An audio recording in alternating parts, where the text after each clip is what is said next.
ఒకసారి అన్నవరం ఒక్కడిని పాదయాత్ర చెయ్యాలనిపించింది. ఎందుకో ఆ ఆలోచన పుట్టింది. అన్నవరం పాదయాత్రగా బయలుదేరదాం. ఎలా బయలుదేరాలి, ఏం చేయాలని ఆలోచన వచ్చింది. ఇక్కడి నుంచి అన్నవరం సత్యనారాయణ స్వామి వారి దగ్గరికి వెళ్ళేంత వరకు భాగవతంలో నాకు ఎన్ని విషయాల్లో ఎన్ని పద్యాలు వచ్చో అన్ని పద్యాలు నేను నెమర వేసుకుంటూ చదువుకుంటూ అన్నవరం వెళ్ళాలి అనుకున్నాను. తెల్లవారగట్ట బయలుదేరి నడుస్తున్నాను. నడుస్తూ 8 ఆ సమయానికి పిఠాపురం చేరాను. ఓ అమ్మవారి గుడి దగ్గర అరుగులా ఉంటే కూర్చున్నాను. అలా వెళుతూ ఒక ఆయన పొద్దున్నే అక్కడికి వచ్చాడు. వచ్చి ఏ ఊరు మంది అన్నాడు. ఆయన చాలా ప్రేమైకమూర్తిస్మండి, నేను ఆయన్ని తక్కువ చేయట్లేదు. కాకినాడ అండి అన్నాను. ఎందాక ప్రయాణం అన్నాడు. అన్నవరం పెడుతున్నాను. బస్సులున్నాయిగా అన్నాడు. కాదు, నేను నడిచి వెళ్ళాలనుకున్నాను అన్నాను. ఎందుకు అన్నాడు. డబ్బులు లేవా ఎందుకు అన్నాడు. కాదు, నాకే నడవాలనిపించింది, నడుస్తున్నానన్నాడు.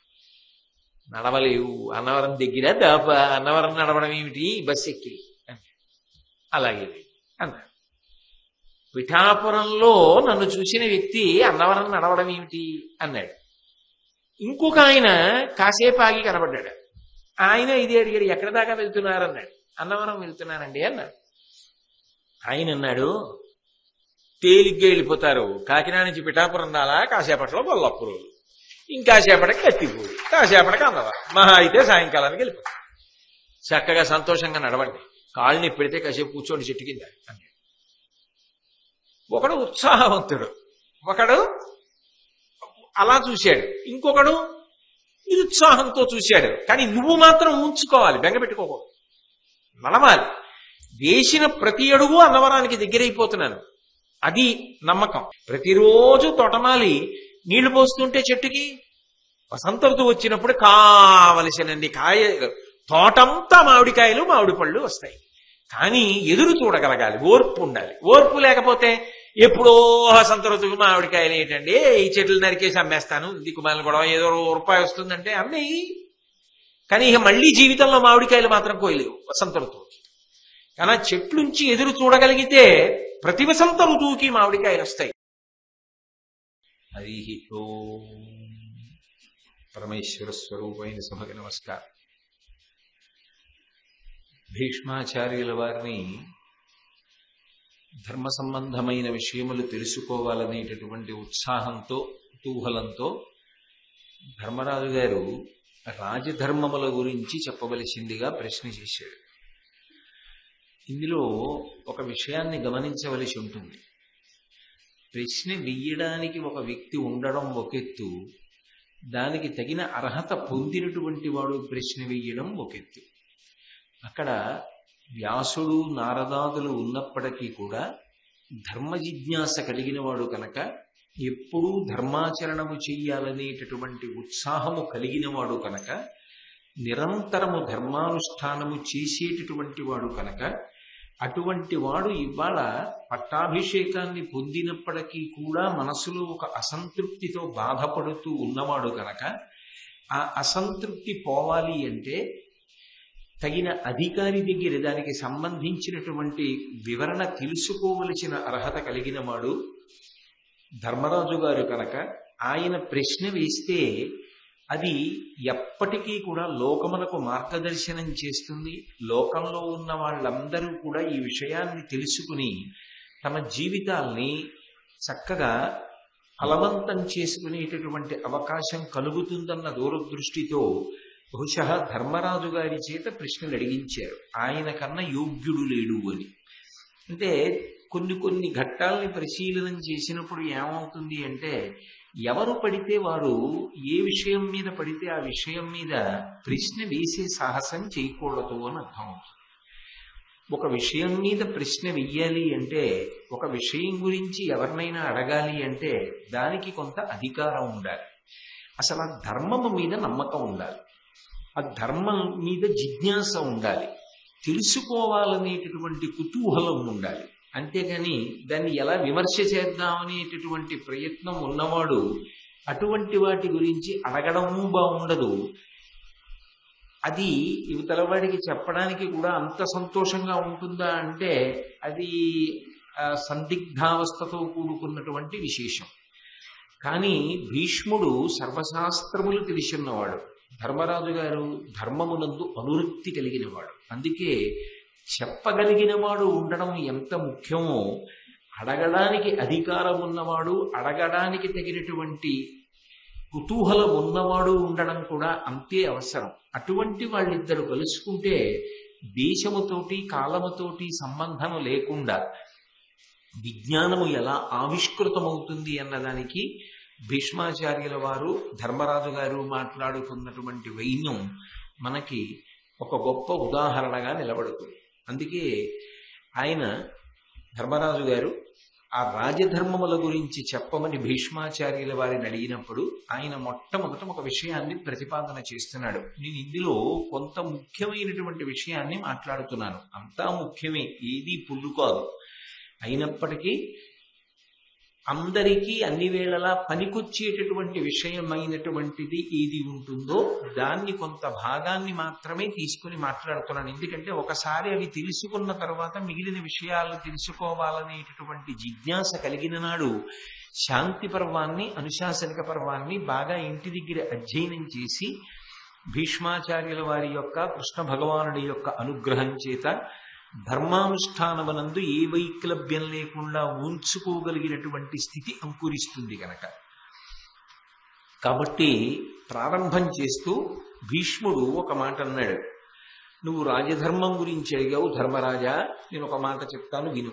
ఇది ఇవాళ ఉన్న పరిస్థితుల్లో రాజులు అని ప్రత్యేకంగా లేరు కదా, అందుకని అధికారులు లేదా మంత్రులు లేదా పరిపాలకులు, ప్రజలు ఎవరైనా సరే దాన్ని అన్వయం చేసుకుని జీవితాన్ని దిద్దుకోవడానికి నిరభ్యంతరంగా పనికొస్తుంది. వినుముద్యోగము రెంటియందు పరముర్వీనాథ, ఉద్యోగవంతునకు దైవము తొట్పడంగ ఫలసిద్ధుల్ సేకురున్, మానుషంబున ఒక్కొక్కెక్కడ సిద్ధిర తప్పిన వగల్ పొందంగరానీక, అప్పని దైవోపహతంబుగా కనుట భూపాలార్హ వృత్తంబుగన్. అది ఒక ప్రధానమైనటువంటి విశేషంగా, అంటే ధర్మరాజు గారు అడిగినటువంటి ప్రశ్నని ఆధారం చేసుకుని అందరూ తెలుసుకోవలసినటువంటి ఒక ప్రధానమైన విషయాన్ని భీష్ముడు ఆవిష్కరిస్తున్నాడు. భూపాలార్హ వృత్తంబగున్. భూపాలుడు అంటే భూమిని పరిపాలించేటటువంటి రాజు. రాజు యొక్క ఆచరణ యందు, రాజు యొక్క ప్రవర్తన యందు తప్పకుండా రెండు విషయములను గురించినటువంటి పూనిక ఉండాలి. నేను మళ్ళీ చెప్తున్నాను, ఇవాళ రాజులు అని ప్రత్యేకంగా అన్వయం లేదు కాబట్టి ఎవరైనా దీన్ని అన్వయం చేసుకుని జీవితాన్ని ఫలవంతం చేసుకోవచ్చు. వినుముద్యోగమురింటి యందు పరముర్వీనాథ. ఎప్పుడూ కూడా మనం ఏదో ఒక కార్యాన్ని చెయ్యాలి అని అనుకుంటూ ఉంటాం మనసులో. ఏవో లక్ష్యాలు ఉంటాయి. మనసు అంటేనే సంకల్ప వికల్ప సంఘాతం. నిద్రలేచిన దగ్గర నుంచి ఎన్నో ఆలోచనలు వస్తూ ఉంటాయి. కానీ అవసరాన్ని దృష్టిలో పెట్టుకుని ఈ పని మనం చేద్దాం, ఈ పని సాధించాలి అని ఒక లక్ష్యాన్ని పెట్టుకుంటాం. ఆ లక్ష్యాన్ని పెట్టుకుని సాధించడానికి మనం శక్తి వంచన లేకుండా ప్రయత్నం చేస్తాం. మనం అనుకున్నటువంటి సంకల్పం, మనం పెట్టుకున్న లక్ష్యం, మనం త్రికరణ శుద్ధిగా ప్రయత్నం చేసినప్పటికీ కూడా ఒక్కొక్కసారి సాధ్యమవుతుంది, ఫలవంతమవుతుంది, ఒక్కొక్కసారి ఆ కార్యము సాధింపబడదు. అంటే ఇందులో రెండు విషయాలు ఉన్నాయి అన్న విషయం అవగతమవుతోంది. కేవలం మన సంకల్పము వలన, మనం చేసినటువంటి ప్రయత్నము వలన కార్యము సాధింపబడుతుంది అనుకుంటే పొరపాటు. ఎందుకనంటే సంకల్పం చేసిన వాళ్ళు, కష్టపడి ప్రయత్నించిన వాళ్ళు, కానీ ఫలితాన్ని రాబట్టుకోలేకపోయిన వాళ్ళు చాలా మంది లోకంలో ఉన్నారు. అనుభవంలో తెలుస్తోంది. వాళ్ళు ఏం కష్టం తక్కువ పడిన వాళ్ళు కారు, సంకల్పంలో శుద్ధి లేని వాళ్ళు కారు, అయినా కార్యము సాధించలేకపోతున్నారు. అంటే మన ప్రయత్నమునకు ఇంకొకటి కూడా కలిసి రావలసి ఉంటుంది. అది మన కంటికి కనపడనటువంటిది, ఈ మాంస చక్షువునకు దొరకనిది. అది ఏది అంటే భగవంతుని యొక్క అనుగ్రహం. భగవంతుని యొక్క అనుగ్రహము తోడు కావాలి. మనుష్యుడు చెయ్యవలసినటువంటి సంకల్పాన్ని చేసి తదనుగుణంగా కష్టపడాలి. ఈ రెండూ కలిశాయనుకోండి కార్యము సాధింపబడుతుంది. అంటే పురుష ప్రయత్నముతో పాటుగా భగవదనుగ్రహము కలిసి రావాలి అంటే అసలు భగవంతుడన్నవాడు ఒకడు ఉంటాడు అన్న విషయం మీద ఒక విశ్వాసం ఉండాలి. అది లేనినాడు ఇంకా భగవంతుని అనుగ్రహం కలిసి రావాలన్న మాట ఎక్కడి నుంచి వస్తుంది?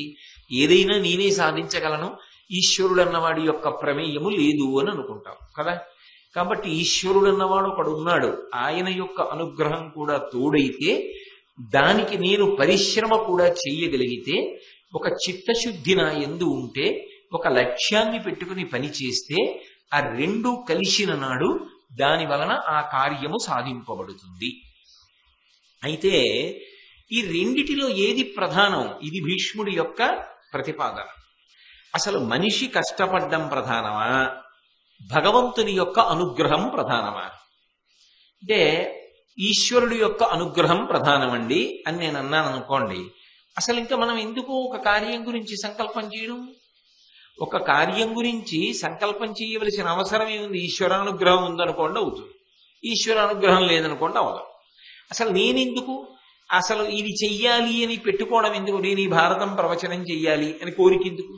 ఇక్కడికి వద్దామని అనుకోవడం ఎందుకు? ఈ వేదిక ఎక్కుదాం అనుకోవడం ఎందుకు? ఇది చెప్దాం అనుకోవడం ఎందుకు?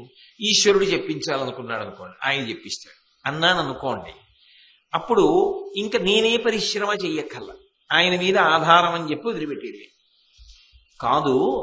నా వంతు కృషి నేను చేస్తాను, నేను చదువుకుంటాను, నేను చెప్పడానికి సిద్ధపడతాను. ఆ పైన ఈశ్వర ఇది చెప్పానన్న సంతోషం నాకు కలిగేటట్టుగా ఈ కార్యం జరగడానికి నన్ను అనుగ్రహించు. మీరు అది విన్నానన్న సంతోషం నాకు కలిగి దాని వలన నేను ఇంకొక 4 మెట్లు పైకెక్కడానికి అది నాకు పనికొచ్చేటట్టుగా అనుగ్రహించు. అంటే మన ప్రయత్నానికి ఈశ్వరానుగ్రహం కలిసి రావాలి. ఇందులో మన ప్రయత్నం ప్రధానం. ఇది భీష్ముని యొక్క ప్రతిపాదన.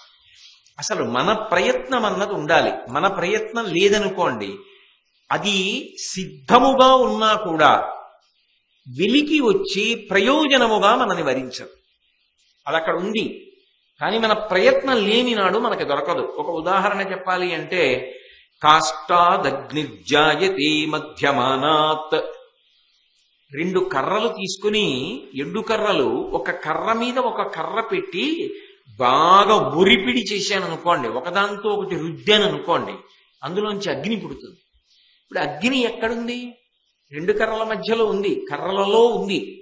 కానీ ఆ 2 కర్రలను ఒకదానితో ఒకటి రాపాడించడం అనేటటువంటి ప్రయత్నాన్ని, కర్మని, కార్యాన్ని నేను చెయ్యలేదనుకోండి, ఎలా వస్తున్నది? అది పైకి రాదు. అసలు నా ప్రయత్నం ఉండాలి. 2 ఎండు కర్రలు తెచ్చి అక్కడ పెట్టి ఇందులో అగ్ని ఉన్నదా లేదా? ఉన్నది. కనపడదే అంటే కనపడదు. ఆ 2 కర్రలు ఒకదాని మీద ఒకటి పెట్టి నేను బాగా రాపాడించాలి. 2 మాటలు రాసి రా అంటే రాదు. అది బాగా ఉరిపిడికి గురైతే అందులోంచి మంట వస్తోంది. అగ్ని వస్తోందా లేదా? 2 కర్రలు రాపాడిస్తే అగ్ని వచ్చింది. అంటే ఉన్న అగ్ని బయటికి రావాలి అంటే అసలు నీకు లక్ష్యం ఉండాలి, నమ్మకం ఉండాలి, కార్యం ప్రారంభం చెయ్యాలి, నువ్వు శ్రమ పడడం మొదలు పెట్టాలి.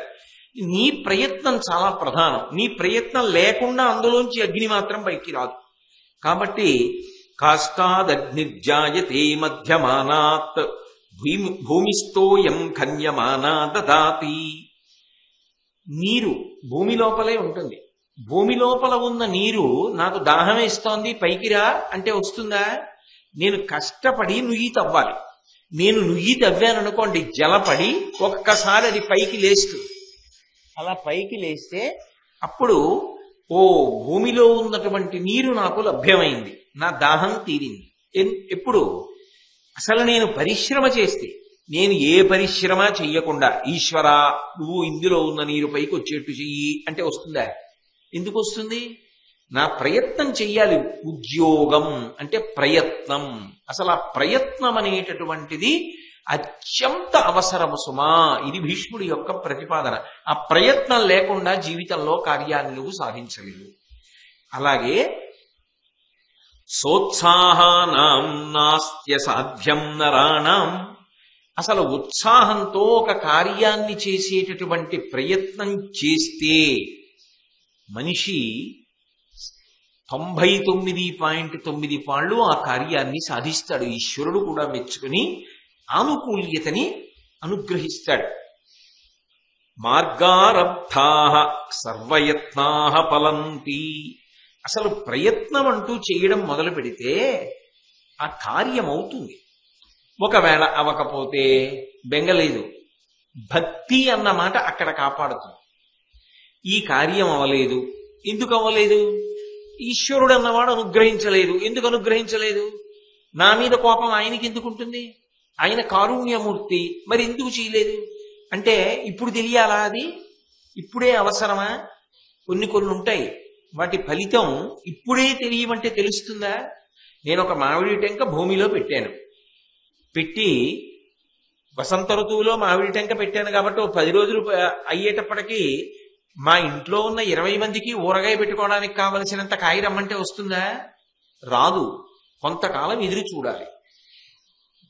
మంచి శక్తివంతమైన పదార్థాన్ని కొన్నాళ్ల పాటు తిన్నావు, బలం శరీరమునకు చేకూరడానికి సమయం పడుతుంది. కొన్నాళ్లు నియతితో వ్యాయామం చేశావు, శరీరము శక్తివంతము కావడానికి సమయం తీసుకుంటుంది.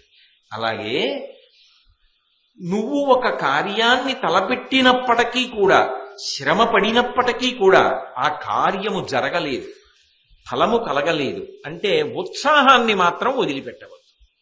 అది ఎందుకు జరగలేదు అంటే ఈశ్వరుడు దయ కలిగిన వాడు అయినప్పుడు ఏదో కారణం ఉంది, అది నీకు ఇవ్వలేదు.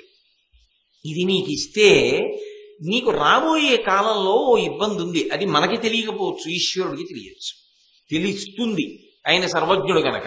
కాబట్టి ఆ కార్యము జరగకపోతే బెంగ పెట్టుకోకుండా ఉండగలగాలి. అందుకే ప్రయత్నం అన్నది చాలా ప్రధానం. దానికి ఈశ్వరానుగ్రహం కలిసి వస్తే కార్యం జరుగుతుంది. ఒకవేళ ఈశ్వరానుగ్రహం కలిసి రాక అది జరగకపోతే బెంగ పెట్టుకోవద్దు.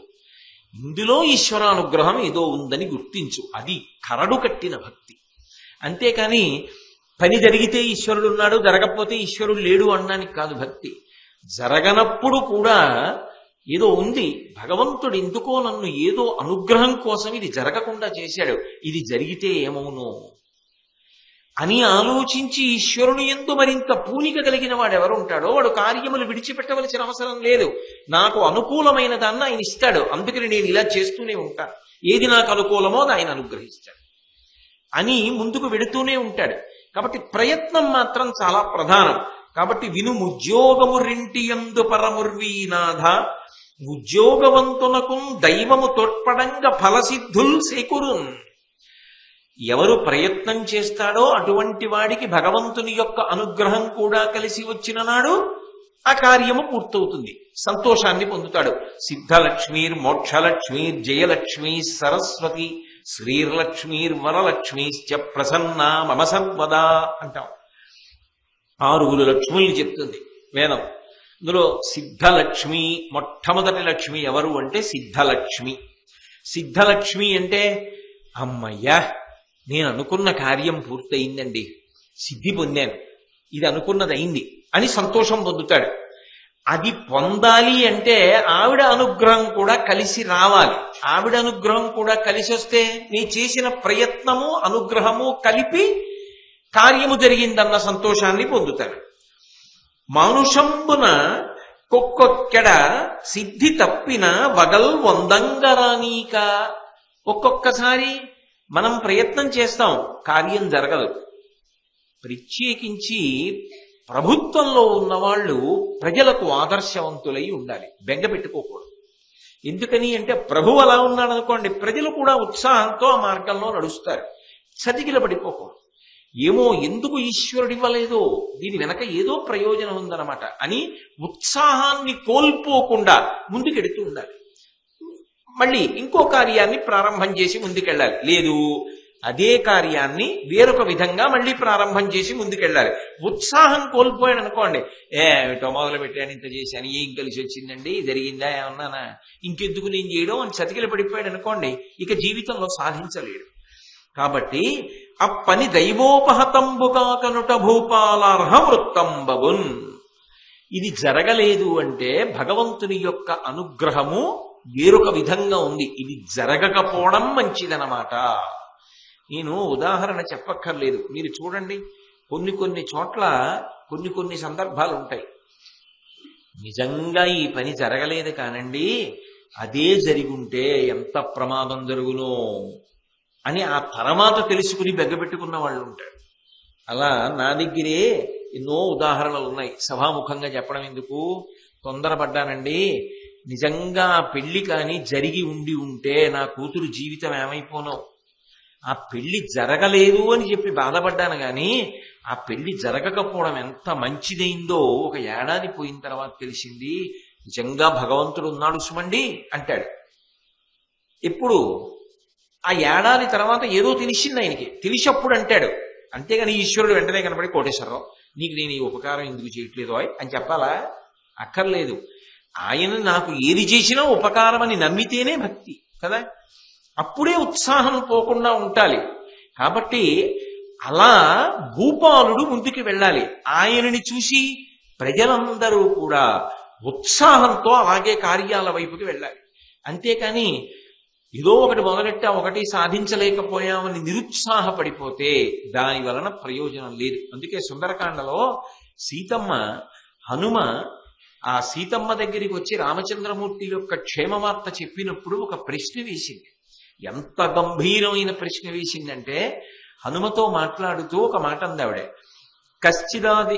కచ్చిదా శాస్తి దేవానాం ప్రసాదం పార్థివాత్మజ కచ్చిత్ పురుషకారంచ దైవంచ ప్రతిపద్యతే అంది. రాముడు యవరాజ్య పట్టాభిషేకం చేసుకుంటానన్నాడు తండ్రి అడిగితే, కానీ జరగలేదు. అరణ్యవాసం అనుకోలేదు, అరణ్యవాసం వచ్చింది. భార్యతో తిరిగి వస్తాననుకున్నాడు, భార్యని రాక్షసుడు అపహరించాడు. అడవులు పట్టి ఏమీ లేకుండా అలా తిరుగుతున్నాడు, అంత కష్టంలో ఉన్నాడు. ఆ తర్వాత హనుమ సీతమ్మ దగ్గరికి వెళ్ళారు. వెళ్ళినప్పుడు ఆవిడ అడిగిన ప్రశ్న ఏమడిగిందంటే, కచ్చిదా శాస్తి దేవానాం ప్రసాదం పార్థివాత్మజ కచ్చిత్ పురుషకారంచ దైవంచ ప్రతిపంచతే. రాముడు ఇన్ని కష్టాలు వచ్చాయని ఏ ప్రయత్నం చెయ్యకుండా చతికిలబడిపోయాడా? భగవంతుణ్ణి నమ్మి నేనేం సాధించానని చెప్పి భగవంతుణ్ణి పక్కన పెట్టేసి తన ప్రయత్నం ఒకటే చేస్తున్నాడా? అలా కాకుండా ఈశ్వరానుగ్రహం కూడా కలిసి రావాలి, నా ప్రయత్నము నేను చేస్తూ ఉండాలి. రెండూ సమకూరిన నాడు అద్భుతమైన కీర్తిని పొందుతాను అని రెండిటినీ జ్ఞాపకం పెట్టుకునే ప్రయత్నం చేస్తున్నాడా అని అడుగుతుంది. ఇవి భీష్ముడు మహానుభావుడు, గొప్ప అనుభవశాలి, ధర్మాత్ముడు ఎందుకు చెప్తున్నాడంటే, మనమేమిటండి కావ్యాలు పురాణాలు వాస్తవిక జీవితానికి దూరంగా జరిగి మాట్లాడవు. అందుకే చూడండి, రాముడంతటి వాడికి కూడా ఈ విషయంలో కష్టం వచ్చింది. తెల్లవారితే యమరాజ్య పట్టాభిషేకం అనుకున్నాడు, భార్యతో కలిసి ఉపవాసం చేశాడు. రాత్రికి కైకమ్మ 2 వరాలు అడిగింది. తాను యవ్వరాజ్య పట్టాభిషేకం చేసుకోవడం కాదు కదా, అది విడిచిపెట్టి అరణ్యవాసం చేయడానికి వెళ్ళిపోతున్నాడు. వెళ్ళిపోతున్నప్పుడు ఎక్కడ లేని కోపం ఎవరికి వచ్చిందంటే లక్ష్మణస్వామికి వచ్చింది. 60,000 సంవత్సరాల వయసున్న తండ్రి తన ముద్దుల భార్య కైకమ్మ అడిగిందని ధర్మాత్ముడివి నిన్ను అరణ్యవాసానికి పంపించేస్తాడా అని గురోరప్యవలిప్తస్య కార్యాకార్యమజానతః ఉత్పదం ప్రతిపన్నస్య కార్యం భవతి శాసనం. అన్నయ్య, ధర్మం తప్పినప్పుడు పెద్దవాళ్ళనైనా సరే విడిచిపెట్టక్కర్లేదు, కాబట్టి నువ్వు అనుజ్ఞయి దశరథుడి మీద యుద్ధం చేస్తానన్నాడు.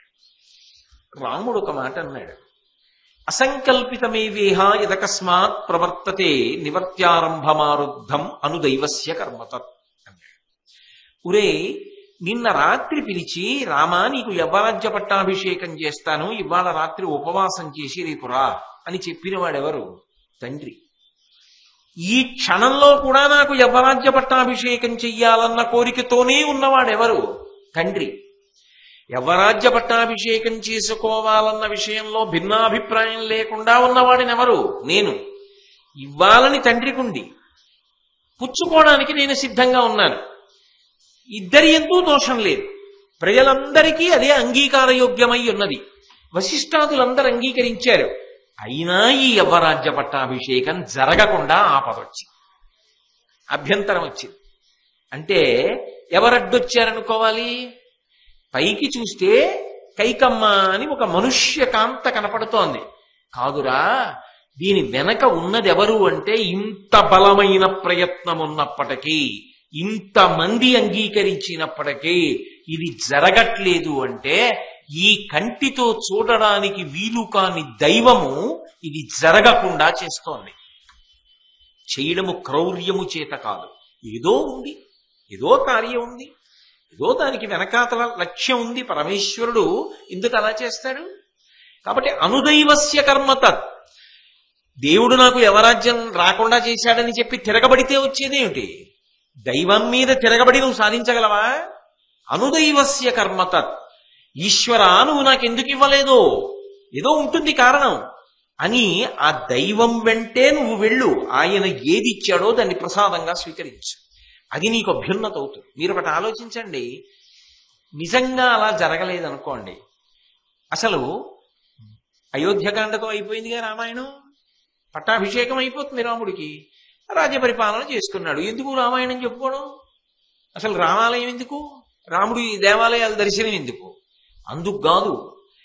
ఆయనకి యవ్వరాజ్య పట్టాభిషేకం జరగకపోయినా ధర్మాన్ని మాత్రమే నమ్ముకుని అంతంత కష్టాలు వచ్చినా భగవంతుణ్ణి, ధర్మాన్ని నమ్మి ప్రవర్తించి, ధర్మము ఈశ్వరుడు రెండూ వేరుగా ఒకటే, ఆ ఈశ్వరానుగ్రహంతో మళ్ళీ వాళ్ళు ఊంచుకుని నిలబడ్డారు. కాబట్టే త్రేతాయుగం, ద్వాపరయుగం అయిపోయి కలియుగం వచ్చినా పుట్టిన ప్రతి బిడ్డకి పెరుగు అన్నం పెట్టేటప్పుడు అమ్మ రామకథ చెప్తోంది. లేకపోతే ఇవాళ రాముడి కీర్తి అలా నిలబడుతుందా? రామాలయం వాడవాడలా ఉంటుందా? అంటే అలా దేవుడు చేశాడు కాబట్టే, భగవంతుడు చేశాడు కాబట్టే రామచంద్రమూర్తి యొక్క కీర్తి ప్రకాశించడానికి కారణం వచ్చింది. ఇదే విరాట పర్వంలో అర్జునుడు అంటాడు ధర్మరాజు గారి గురించి చెప్తూ, మహానుభావుడయ్యా ధర్మరాజు అంటే ఏమనుకుంటున్నావో, ఆయన యవ్వని గుణలత లేడువారాసుల కడపటి కొండపై కలయబరాకు అంటాడు. ఆ ధర్మరాజు అనేటటువంటి వాడు ఎంత గొప్పవాడు అంటే, కష్టమే రాని సుఖమే రాని ఈశ్వర పాదములు విడిచిపెట్టాడు. ధర్మాన్ని అలా పట్టుకుంటాడు. అలా పట్టుకుని ఉంటాడు కాబట్టే ఆయన మనసులో ఎక్కడైనా వైక్లభ్యం వస్తే అంతమంది తల్లడిల్లి దాన్ని దిద్దే ప్రయత్నం చేశారు. అందుకే ఆ మనసు ఉండేటటువంటి తీరు గురించి రెండు భిన్న స్పర్శలు ఉంటాయని చెప్తారు. వజ్రం ఎంత కఠినంగా ఉంటుందో అంత కఠినంగా ఉంటుంది, మల్లెపువ్వు ఎంత సుకుమారంగా ఉంటుందో అంత సుకుమారంగా ఉంటుంది. రెండూ అన్వయం మనసుకి. ఆయన వజ్రతుల్యమైనటువంటి మనసు ఉన్నవాడు కాబట్టే ధర్మాన్ని అలా అనుష్ఠించాడు, అలా యుద్ధం చేశాడు, అలా పడగొట్టాడు. మల్లె పువ్వు లాంటి సౌకుమార్యం ఉన్నవాడు కాబట్టే కర్ణుడు చచ్చిపోయాడని ఏడించాడు. ఈ రెండు భిన్నమైన విషయాలు ఎవరి యందు ప్రవర్తిస్తాయో వాడు కీర్తివంతుడవుతాడు. అది లేనివాడికి ఇది ఓ అర్థం లేని విషయం కింద కనపడుతుంది తప్ప అవి రెండూ ఉండడం చాలా గొప్ప విషయం.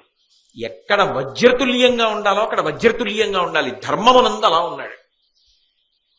అదే ధర్మమునందు, అదే ప్రేమయందు, అదే కారుణ్యమునందు, అదే బంధువుల యందు, అదే గురువుల యందు, అదే తాతల యందు, అదే పెద్దల యందు అంత ప్రేమాస్పదుడై ఉన్నాడు. ఇది ఉత్తమ లక్షణం కాబట్టే ఆయన మనసులో కలిగినటువంటి పరివేదన తొలగించడానికి వ్యాసుడు, కృష్ణుడు, భీష్ముడు ఇంతమంది పరిశ్రమించారు. ఆ యోగ్యత లేనివాడైతే ఎందుకు పరిశ్రమ పడతారు?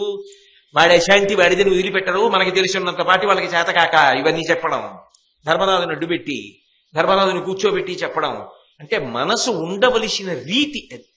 ధర్మము విషయంలో, భగవంతుని విషయంలో అంతటి పూనికతో నిలబడగలిగి ఉంటే అప్పుడు ఆ అనుష్ఠానమునకు బలం ఏర్పడుతుంది. కాబట్టి రాముడంతటి వాడు అంత కష్టం వస్తే విడిచిపెట్టలేదే. అనుదైవస్య కర్మతత్. ఆ దైవం చూపించిన మార్గంలోనే నడు. దైవాన్ని ఎందుకు నింద చేస్తావు? ఎందుకు తండ్రిని నింద చేస్తావు? ఆయన ఇవ్వనన్నాడా రాజ్యం? కంటికి కనపడని భగవంతుడు ఒకడు ఉన్నాడు, ఆయన చేష్టితము వలన రాజ్యము రాలేదు.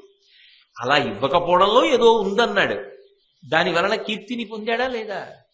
తప్ప వెంటనే ఉత్సాహం అంతా నీరు గారిపోయి ఎక్కడో అడవిలోకి వెళ్ళి ఇంకా నా కర్మ ఏడు 14 ఏళ్ళు ఏమిటి, అరణ్యం ఏమిటి, ఇంకా రాజ్యం ఏమిటని చతికిలు పడిపోయాడా? లేదుగా. ఎంత ధర్మానుష్ఠానం చేశాడు మహానుభావుడు, ఎంత రాక్షస సంహారం చేశాడు. అందుకు కదు కీర్తివంతుడయ్యాడు. అక్కడ వరకు ఎందుకండి?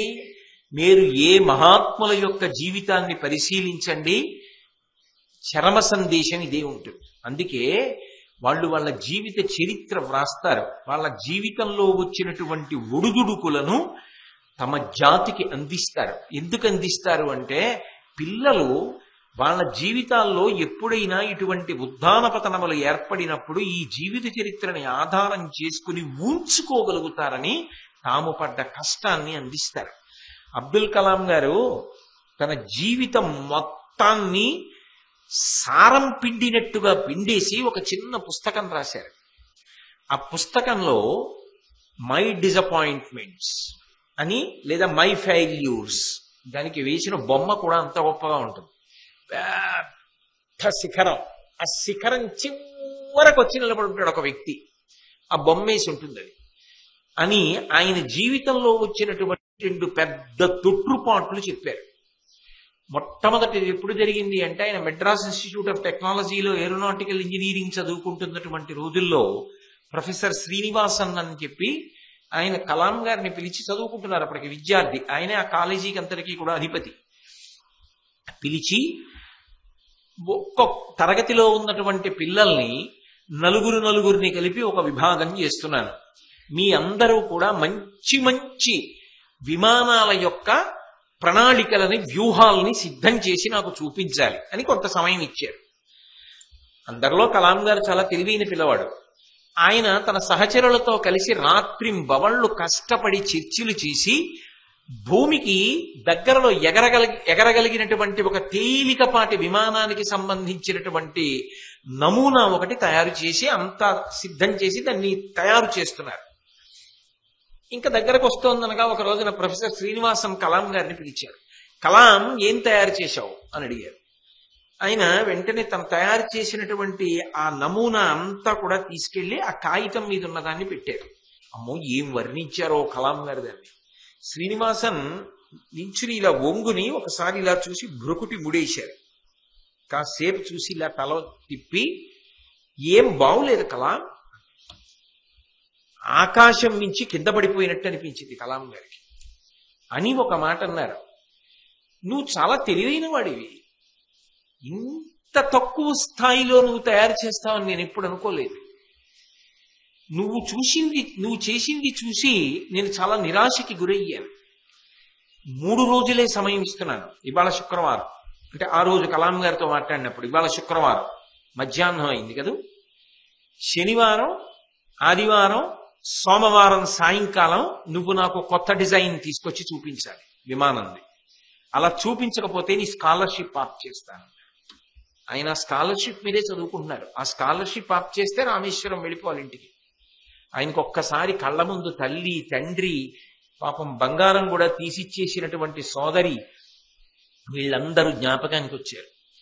అయ్యో, నా కళలు పోయినట్టేనా, ఇంక నేను చదువుకోలేనా, 3 రోజుల్లో తయారు చేయడం ఏమిటి, ఎలా సాధ్యం అవుతుంది? నిలువున నీరైపోయారు. పైగా పులి మీద పుట్రలా స్కాలర్షిప్ కూడా ఆపుతానన్నారు. అన్నవారు ఉత్సాహాన్ని పుంజుకున్నారు. ఏ ప్రొఫెసర్ చేత ఈ మాట అనిపించుకున్నానో అదే ప్రొఫెసర్ చేత షహబాష్ అనిపించుకోవాలి. ఏదో ఉంది ఇందులో, లేకుండా ఈ మాట రాదు అని తిన్నగా తన గదిలోకి వెళ్ళిపోయారు. వెళ్ళిపోయి ఆయనే వ్రాసుకున్నారు. మీరు కావాలంటే ఆ పుస్తకం చదవండి, నేను అబద్ధం చెప్పాను అనుకుంటే.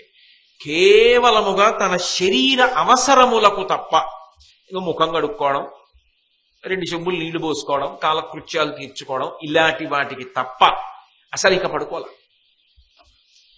అంతే. ఆ పుస్తకం పట్టుకుని, కాగితం పట్టుకుని, బోర్డు పెట్టుకుని దాని మీద డిజైన్స్ గీస్తూ గడిపేశారు. ఆయనకే తృప్తి కలిగే వరకు ఇక నిద్రపోవాలి. అలా తయారు చేశారు.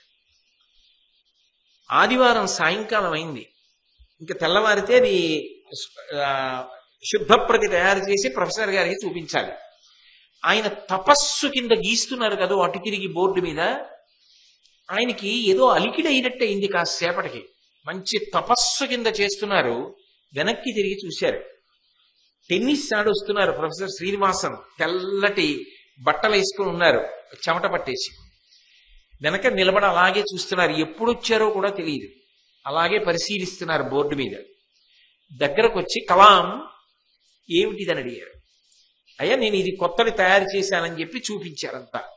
చూసి ఆయన ఏం మాట్లాడలా. చేతిలో ఉన్న రాకెట్ తీసి పక్కన పడేసి గట్టిగా కలాం గారిని కౌగిలించుకున్నారు. కలాం, నీ శక్తి నాకు తెలుసు, అనితర సాధ్యం, ఎవరు చేయలేరు. 3 రోజుల్లో ఇది చెయ్యడం సాధ్యం కాదని నాకు తెలుసు కలాం. అయినా నీ అకుంఠిత దీక్ష బయటికి రావాలని, నీ జీవితంలో ఇది మార్గదర్శనం కావాలని నీకు ఇంత కష్టమైన పరీక్ష పెట్టా. గెలిచావు, ఎంత సంతోషపడుతున్నానో అని ఆనందపడ్డారు.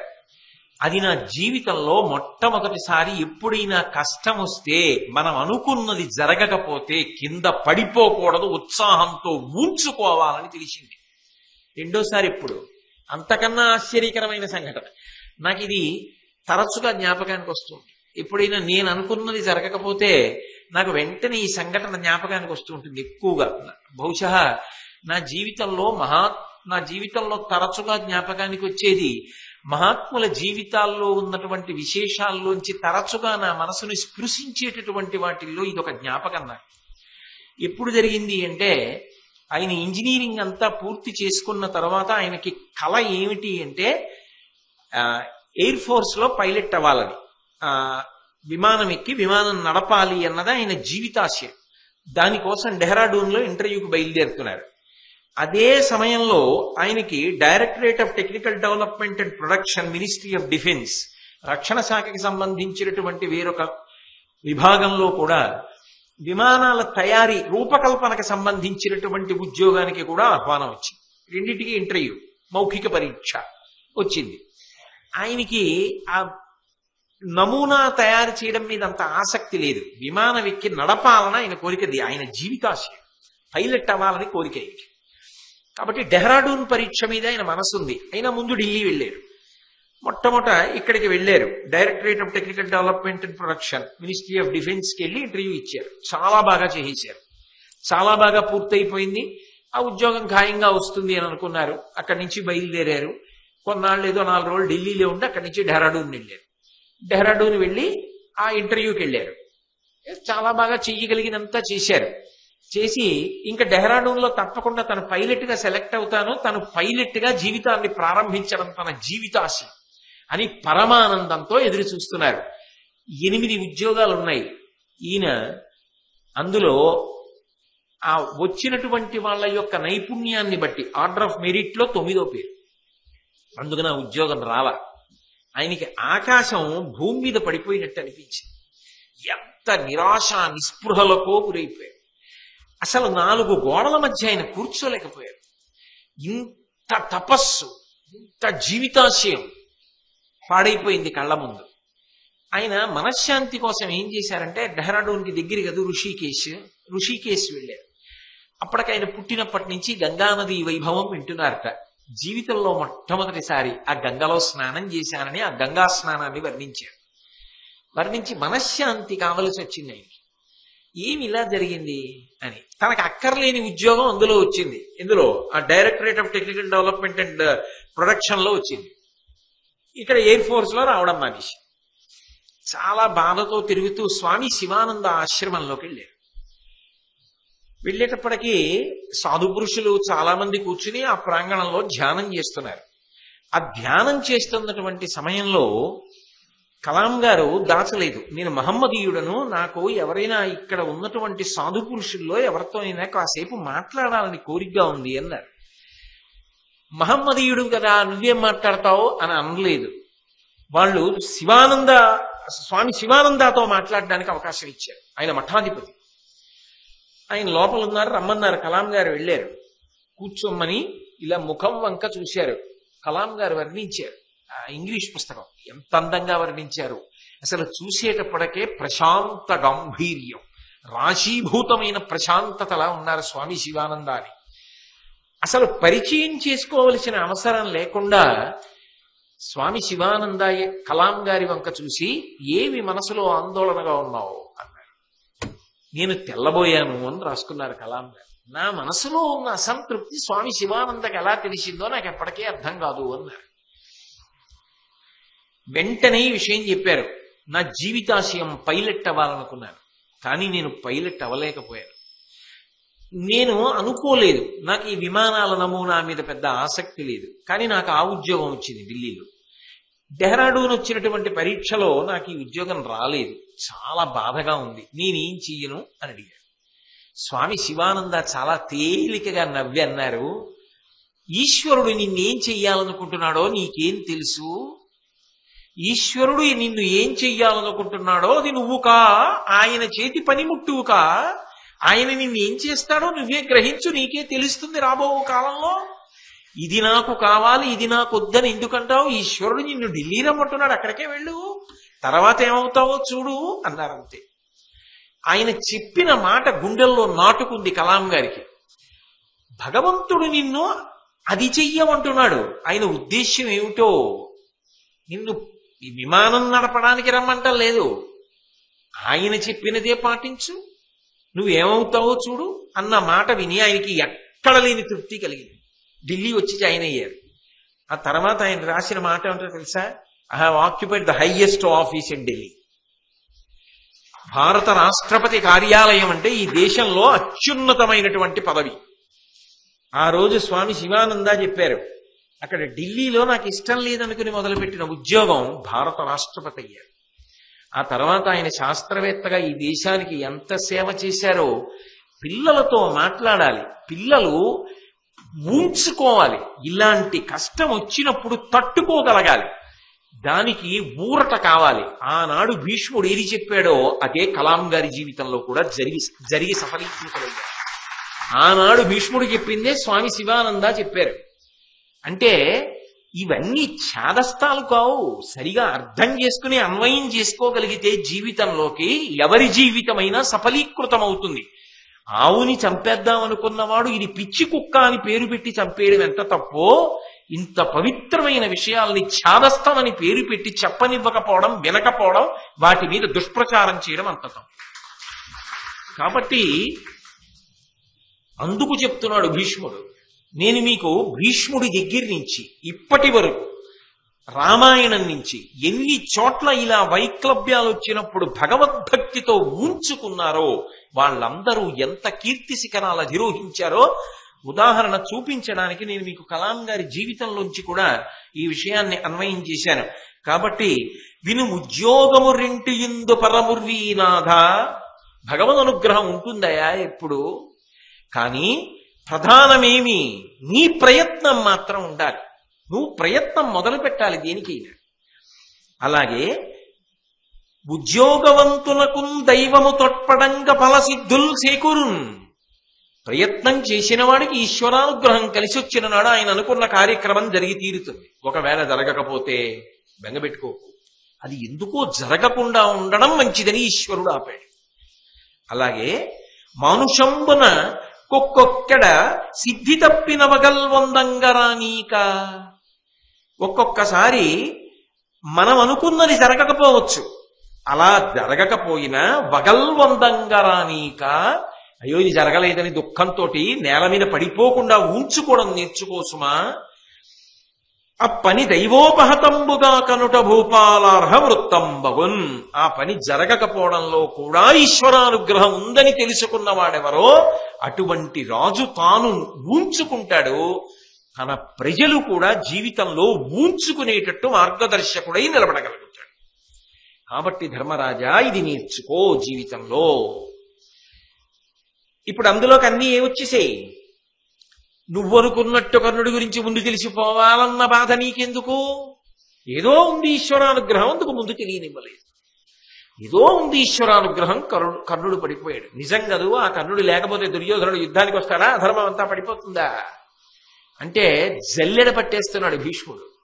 ఎప్పటికీ దేశకాలములయందు సత్యము అలాగే మిగులుతుంది అన్నదానికి తిరుగులేని రీతిలో ధర్మరాజు గారితో మాట్లాడుతున్నప్పుడు ఆ పురుష ప్రయత్నం గురించి, భగవదనుగ్రహం గురించి అంత అద్భుతమైనటువంటి రీతిలో అన్వయం చేసి మాట్లాడాడు. ఇవి మనం మన పిల్లలకి మనసులో నాటుకునేటట్టు చెప్పగలిగితే, చిన్న పరీక్ష తప్పాడని రైలు కింద తలకాయ పెట్టుకోవడం, అమ్మేదో దెబ్బలాడిందని ఫ్యాన్కి ఉరేసుకోవడం అలా ఉండదు. జీవితంలో ఎక్కడైనా ఏదైనా ఒక ఎదురు దెబ్బ తగిలితే ఊంచుకు నిలబడడం అలవాటు, మళ్ళీ శక్తితో పైకి లేవడం అలవాటు అవుతుంది. ఆ ఉత్సాహం రావాలి అంటే మహాత్ముల యొక్క జీవిత చరిత్రలతో ఇలాంటి పద్యాలని అన్వయం చేసి పిల్లలకి నేర్పాలి. నేర్పి యువతరం ప్రత్యేకించి ఉత్సాహంతో ఊంచుకోగలిగినటువంటి స్థితిని కల్పించాలి. అలాగే రాజుకుండవలసినటువంటి ప్రధానమైన లక్షణం, నేను రాజు అంటున్నాను కానీ నా దృష్టిలో అయితే రాజేమి ఎవరికైనా అన్వయమే, అందరూ నేర్చుకోవలసిన విషయమే. దాంతియు విజితాత్మత్వము శాంతియు శీలంబు కలుగు జగతీశుడా శ్రీమంతుడు యశస్వియునై ఎంతయు సౌఖ్యంబునందు ఇభపురనాథ. ఇభపురనాథ అంటే హస్తినాపురాధీశుడా, ధర్మరాజా. పట్టాభిషేకం అయిందిగా, మరి ఇప్పుడు హస్తినాపురం రాజధానిగా చేసుకుని పరిపాలిస్తున్నవాడు ధర్మరాజేగా. ఓ ధర్మరాజా, రాజు అని భీష్ముడు అన్నా అందరికీ కూడా అన్వయం చేస్తున్నాను నేను. తప్పకుండా ఉండవలసినటువంటి లక్షణాల్లో మొట్టమొదటి లక్షణంగా దీన్ని అనేక పర్యాయాలు చెప్తాడు భీష్ముడు. ఎందుకని అంటే జీవితంలో అత్యంత అవసరం కాబట్టి దీనికి పెద్దపీట వేశాడు. ఇది మొదట ఉండవలసిన లక్షణంగా ఒకదాన్ని చెప్తున్నాడు. ఏది అంటే దాంతియు. దాంతి అంటే ఓర్పు, సహనం. ఏదైనా సరే ఒక కార్యం చేసేటప్పుడైనా ఒక ప్రయత్నం చేసేటప్పుడైనా ఆ ఓర్పు అనేటటువంటిది అత్యంత ప్రధానం. జీవితంలో ఆ ఓర్పు లేకపోవడం అన్నది అనేక రకాలుగా మనిషి పతనం అయిపోవడానికి కారణమవుతుంది. మీరు చూడండి, కబీర్ దాస్ గారు మహానుభావుడు ఒక అద్భుతమైనటువంటి శ్లోకాన్ని ఇచ్చారు. అందులో ఆయన ఒక మాట అంటాడు, ధీరే ధీరే రేమనా ధీరే సబకుచి హోయ్ మాలీ సీంచే సౌహరా ఋతువాయే ఫల్హోయ్ అంటాడు. మామిడి తోట ఉంది, మామిడి తోటలో ఎవరు కాపలా కాస్తున్నాడో ఆ వ్యక్తి ప్రతిరోజు మామిడి చెట్టుకి నీళ్లు పోస్తాడు. ఎందుకు నీళ్లు పోస్తాడు? ఋతువాయే ఫల్హోయ్. ఆ వసంత ఋతువు వచ్చినప్పుడు అది పువ్వులు పోసి పిండిలు వేసి కాయలు కాస్తుంది గుత్తులు గుత్తులుగా. వసంత ఋతువు వచ్చే వరకు మామిడి మొక్కలకి నీళ్లు పోస్తూ వెళ్ళాలి. పోస్తూ వెడితే వసంత ఋతువు వచ్చినప్పుడు అవి చక్కగా కాయలు కాస్తాయి. అంతేకాని తొందరగా కాయలు కాయాలని చెప్పి ఇంకా అదే పనిగా కొంచెం చమాయింపిలా నీరు పీల్చేటప్పటికి మళ్ళీ నేను ఇంత బిందెతో నీళ్ళట్టుకొచ్చి దాన్ని మొదట్లో పోసేసి పైకి చూస్తున్నాను అనుకోండి, కాయ కాస్తుందా? కాయదు. అది ఋతువు వచ్చిందనుకోండి, అది కాయ కాస్తుంది. ధీరే ధీరే రేమన ధీరే సమకూర్చుకోయ్.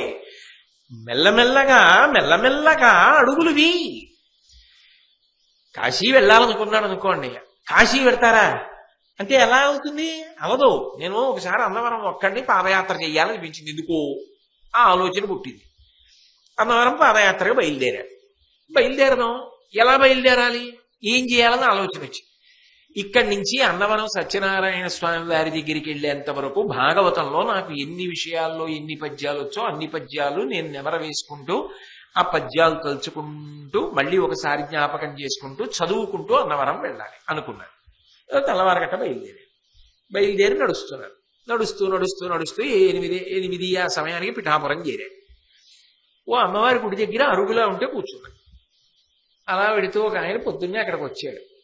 వచ్చి ఏ ఊరు మంది అన్నాడు. ఆయన చాలా ప్రేమైకమూర్తి సుమండి, నేను ఆయన్ని తక్కువ చేయట్లేదు. కాకినాడ అండి అన్నాడు.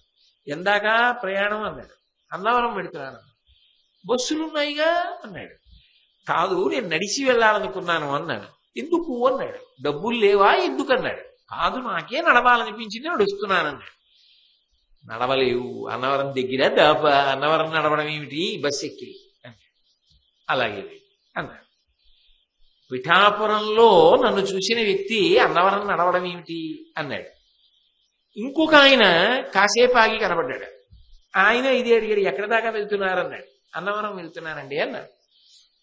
ఆయన అన్నాడు, తేలిగ్గా వెళ్ళిపోతారు. కాకినాడ నుంచి పిఠాపురం రాలా, కాసేపట్లో కొల్లప్పురు, ఇంకాసేపటికి కత్తిపూడి, కాసేపటికి అన్నవరం, మహా అయితే సాయంకాలానికి వెళ్ళిపోతారు.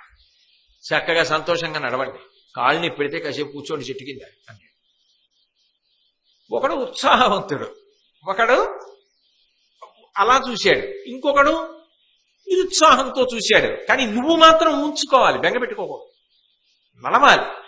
వేసిన ప్రతి అడుగు అన్నవరానికి దగ్గరైపోతున్నాను, అది నమ్మకం.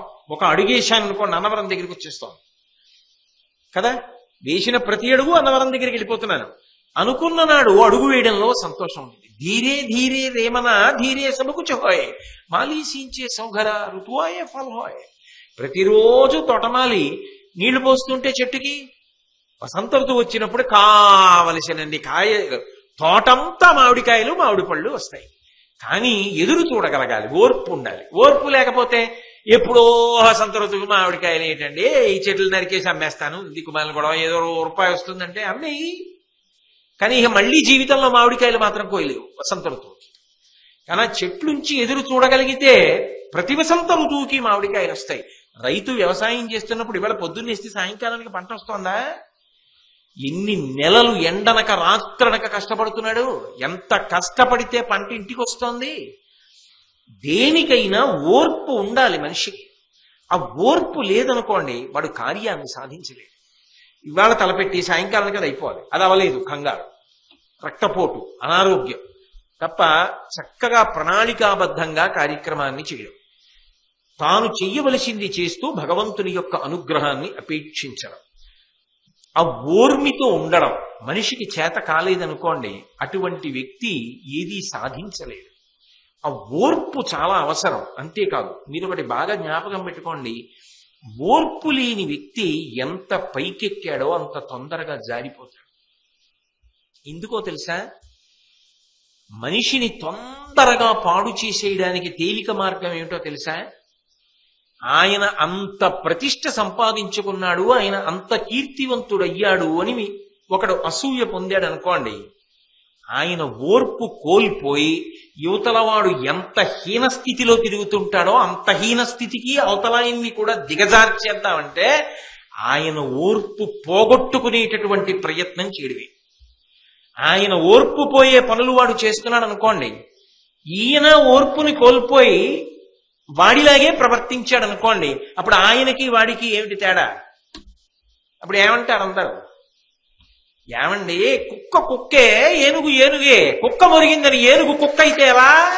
ఏనుగు ఏనుగుగా నిలబడద్దు? ఏనుగు కుక్క అయిపోలా? ఏనుగు ఎందుకండి మొరగడం? ఏనుగు ఏనుగుగా నిలబడద్దా అంటారా అనరా? అప్పుడు ఓర్పు అవసరం. జీవితంలో ఓర్పు ఉంటేనే నువ్వు దేన్నైనా తట్టుకోగలవు. లేని నాడు ఏమైపోతుందంటే నువ్వు సంపాదించుకున్న కీర్తి శిఖరాలు కూడా కూలిపోతాయి. ఇందువల్ల దుష్టుల యొక్క కుట్రల వలన, కుతంత్రాల వలన కాకుండా ఉంచుకోగలగాలి ఈ జీవితంలో అంటే ఆ ఓర్పు అవసరం. ఓర్పునందు చేతకానితనం ఉండదు. మీరు బాగా గుర్తుపెట్టుకోవాలి. చేతకాక కాదు ఓర్పు పట్టడం, ధర్మమునకు కట్టుబడి. ధర్మరాజు, భీముడు, అర్జునుడు, నకులుడు, సహదేవుడు చేతకాక ఊరుకున్నారా? దుర్యోధనుడిని చంపడం వాళ్ళకంత కష్టమా? వాళ్ళ రాజ్యాన్ని వాళ్ళు పొందడం వాళ్ళకి కష్టమా? ద్రౌపదీదేవి కోపగించి శాపవాక్కు విడిచిపెడితే ఆవిడికి ఏం పెద్ద కష్టమా నూరుగురిని పడగొట్టేయడం? మరి దేనికి ఓర్చుకున్నారు వాళ్ళు? అంటే ధర్మము కొరకు ఓర్పు. అది కదా భీష్ముడు మెచ్చుకున్నాడు. వాళ్ళకి చేత కాక వదిలిపెట్టారు రా దుర్యోధన మిమ్మల్ని. వాళ్ళకి ధర్మమునందున్న పూనిక, అందుకురా వాళ్ళు అలా నిలబడగలిగారు. వాళ్ళురా చరిత్రలో మిగిలిపోయేవాళ్ళు. నువ్వెక్కడ మిగులుతావురా? ఈ పొద్దున ఎలాగో పడిపోతారు మీరు కురుక్షేత్రంలో, వాళ్ళ ముందు మీరు నిలబడలేరని చెప్పాడు. ఆ ఓర్పు అనేటటువంటిది మనిషికి అత్యంత అవసరం. ఆ ఓర్పు పట్టడం చేత కాలేదనుకోండి, అటువంటి వాడిని పడగొట్టడం కూడా చాలా తేలిక, ఎంత పైకి వెళ్ళినా కూడా. అందుకే మనిషికి ఓర్పు అన్నది లేకపోతే, అందున రాజ్యాన్ని పరిపాలించేటటువంటి ప్రభువుకి ఆ ఓర్పు లేదనుకోండి, ఆయనే అన్నిటికీ తొందరపడిపోతాడనుకోండి, ప్రజలకు అది ఆదర్శం అవుతుంది. కానీ ఆయన పరమ ఓర్పుతో నోట మాట భ్రంశము కాకుండా ఓర్చుకుని అంత గౌరవంతో అలాగే మాట్లాడగలిగిన ప్రజ్ఞావంతుడు అనుకోండి, ఆయన మాట తీరు చూడు, ఆయన నడవడి చూడు, ఆయన వైభవం చూడు అని ప్రజలు కూడా ఆ రీతిని అలవాటు చేసుకుంటారు. కాబట్టి దాంతియు, ఆ ఓర్పు చాలా చాలా అవసరము సుమా. అసలు నిజంగా చెప్పాలి అంటే ఈ ఓర్పు పట్టిన వాడెవరున్నాడో వాడు పొందేటటువంటి కీర్తి అనన్య సామాన్యం. అదేం సామాన్యమైన కీర్తి కాదు. నెల్సన్ మండేలా 6 అడుగుల ఎత్తు మనిషి, 6 అడుగుల ఎత్తు మనిషిని 26 సంవత్సరములు నిర్బంధించినటువంటి గది ఎంత చిన్నదో తెలుసా? ఆయన కాళ్ళు ఇలా చాపి 2 చేతులు ఇలా పెట్టి పడుకుంటే సరిపోదు. ఆ గదిలోనే శారీరకమైనటువంటి అవసరములు తీర్చుకోవడం దగ్గర నుంచి కారాగారంలో ఉండడం వరకు అక్కడే ఉండాలి. ఎందుకని అంటే ఇప్పటికీ చెప్తూ ఉంటారు, టేబుల్ మౌంటైన్ అని చెప్పి ఒక పర్వతం, దానికి 3 శిఖరాలు. ఆ 3 శిఖరాల్లో మళ్ళీ ఈ పేరుంది, table peak, devil's peak, fake peak అని చెప్పి 3 శిఖరాలు. ఆ 3 శిఖరాలలో ఈ టేబుల్ పీక్ అన్న దానికి దగ్గరలోనే హెలికాప్టర్లో కొంత దూరం అక్కడి నుంచి బయలుదేరి సముద్రపు ఒడ్డుకి వెడితే అక్కడ ఒక పట్టణం, అది పట్టణం అంటే అక్కడ ఏం పెద్ద జనావాసం ఉండదు. అటువంటి ప్రదేశంలో సముద్ర ఘోష తప్ప ఏమీ వినపడదు. అటువంటి చోట బంధించి ఉంచారు నెల్సన్ మండేలాని. ఉంచి మండుటెండలో అకస్మాత్తుగా తీసుకొచ్చి ఆయనతో రాళ్లు కొట్టించి పనిచేయించేవారు. 26 సంవత్సరములు అలాగే ఉన్నాడు కారాగారంలో,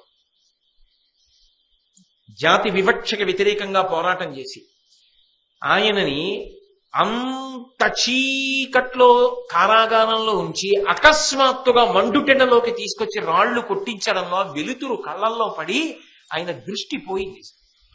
దృష్టి సక్రమంగా పనిచేసేది కాదు. ఆయన ఏమైనా రాసుకుందా అంటే ఇంత కాగితం కలమిచ్చేవారు, చిన్ని చిన్ని అక్షరాలతో ఇంకో కాగితం ఇవ్వరని కష్టపడి ఆయన బాధ, ఆయన స్వాతంత్రం కోసం చేస్తున్న పోరాటం అంతా చిన్ని కాగితాల మీద రాసుకున్నాడు. 26 సంవత్సరముల తర్వాత ఆయన విడుదలయ్యాడు.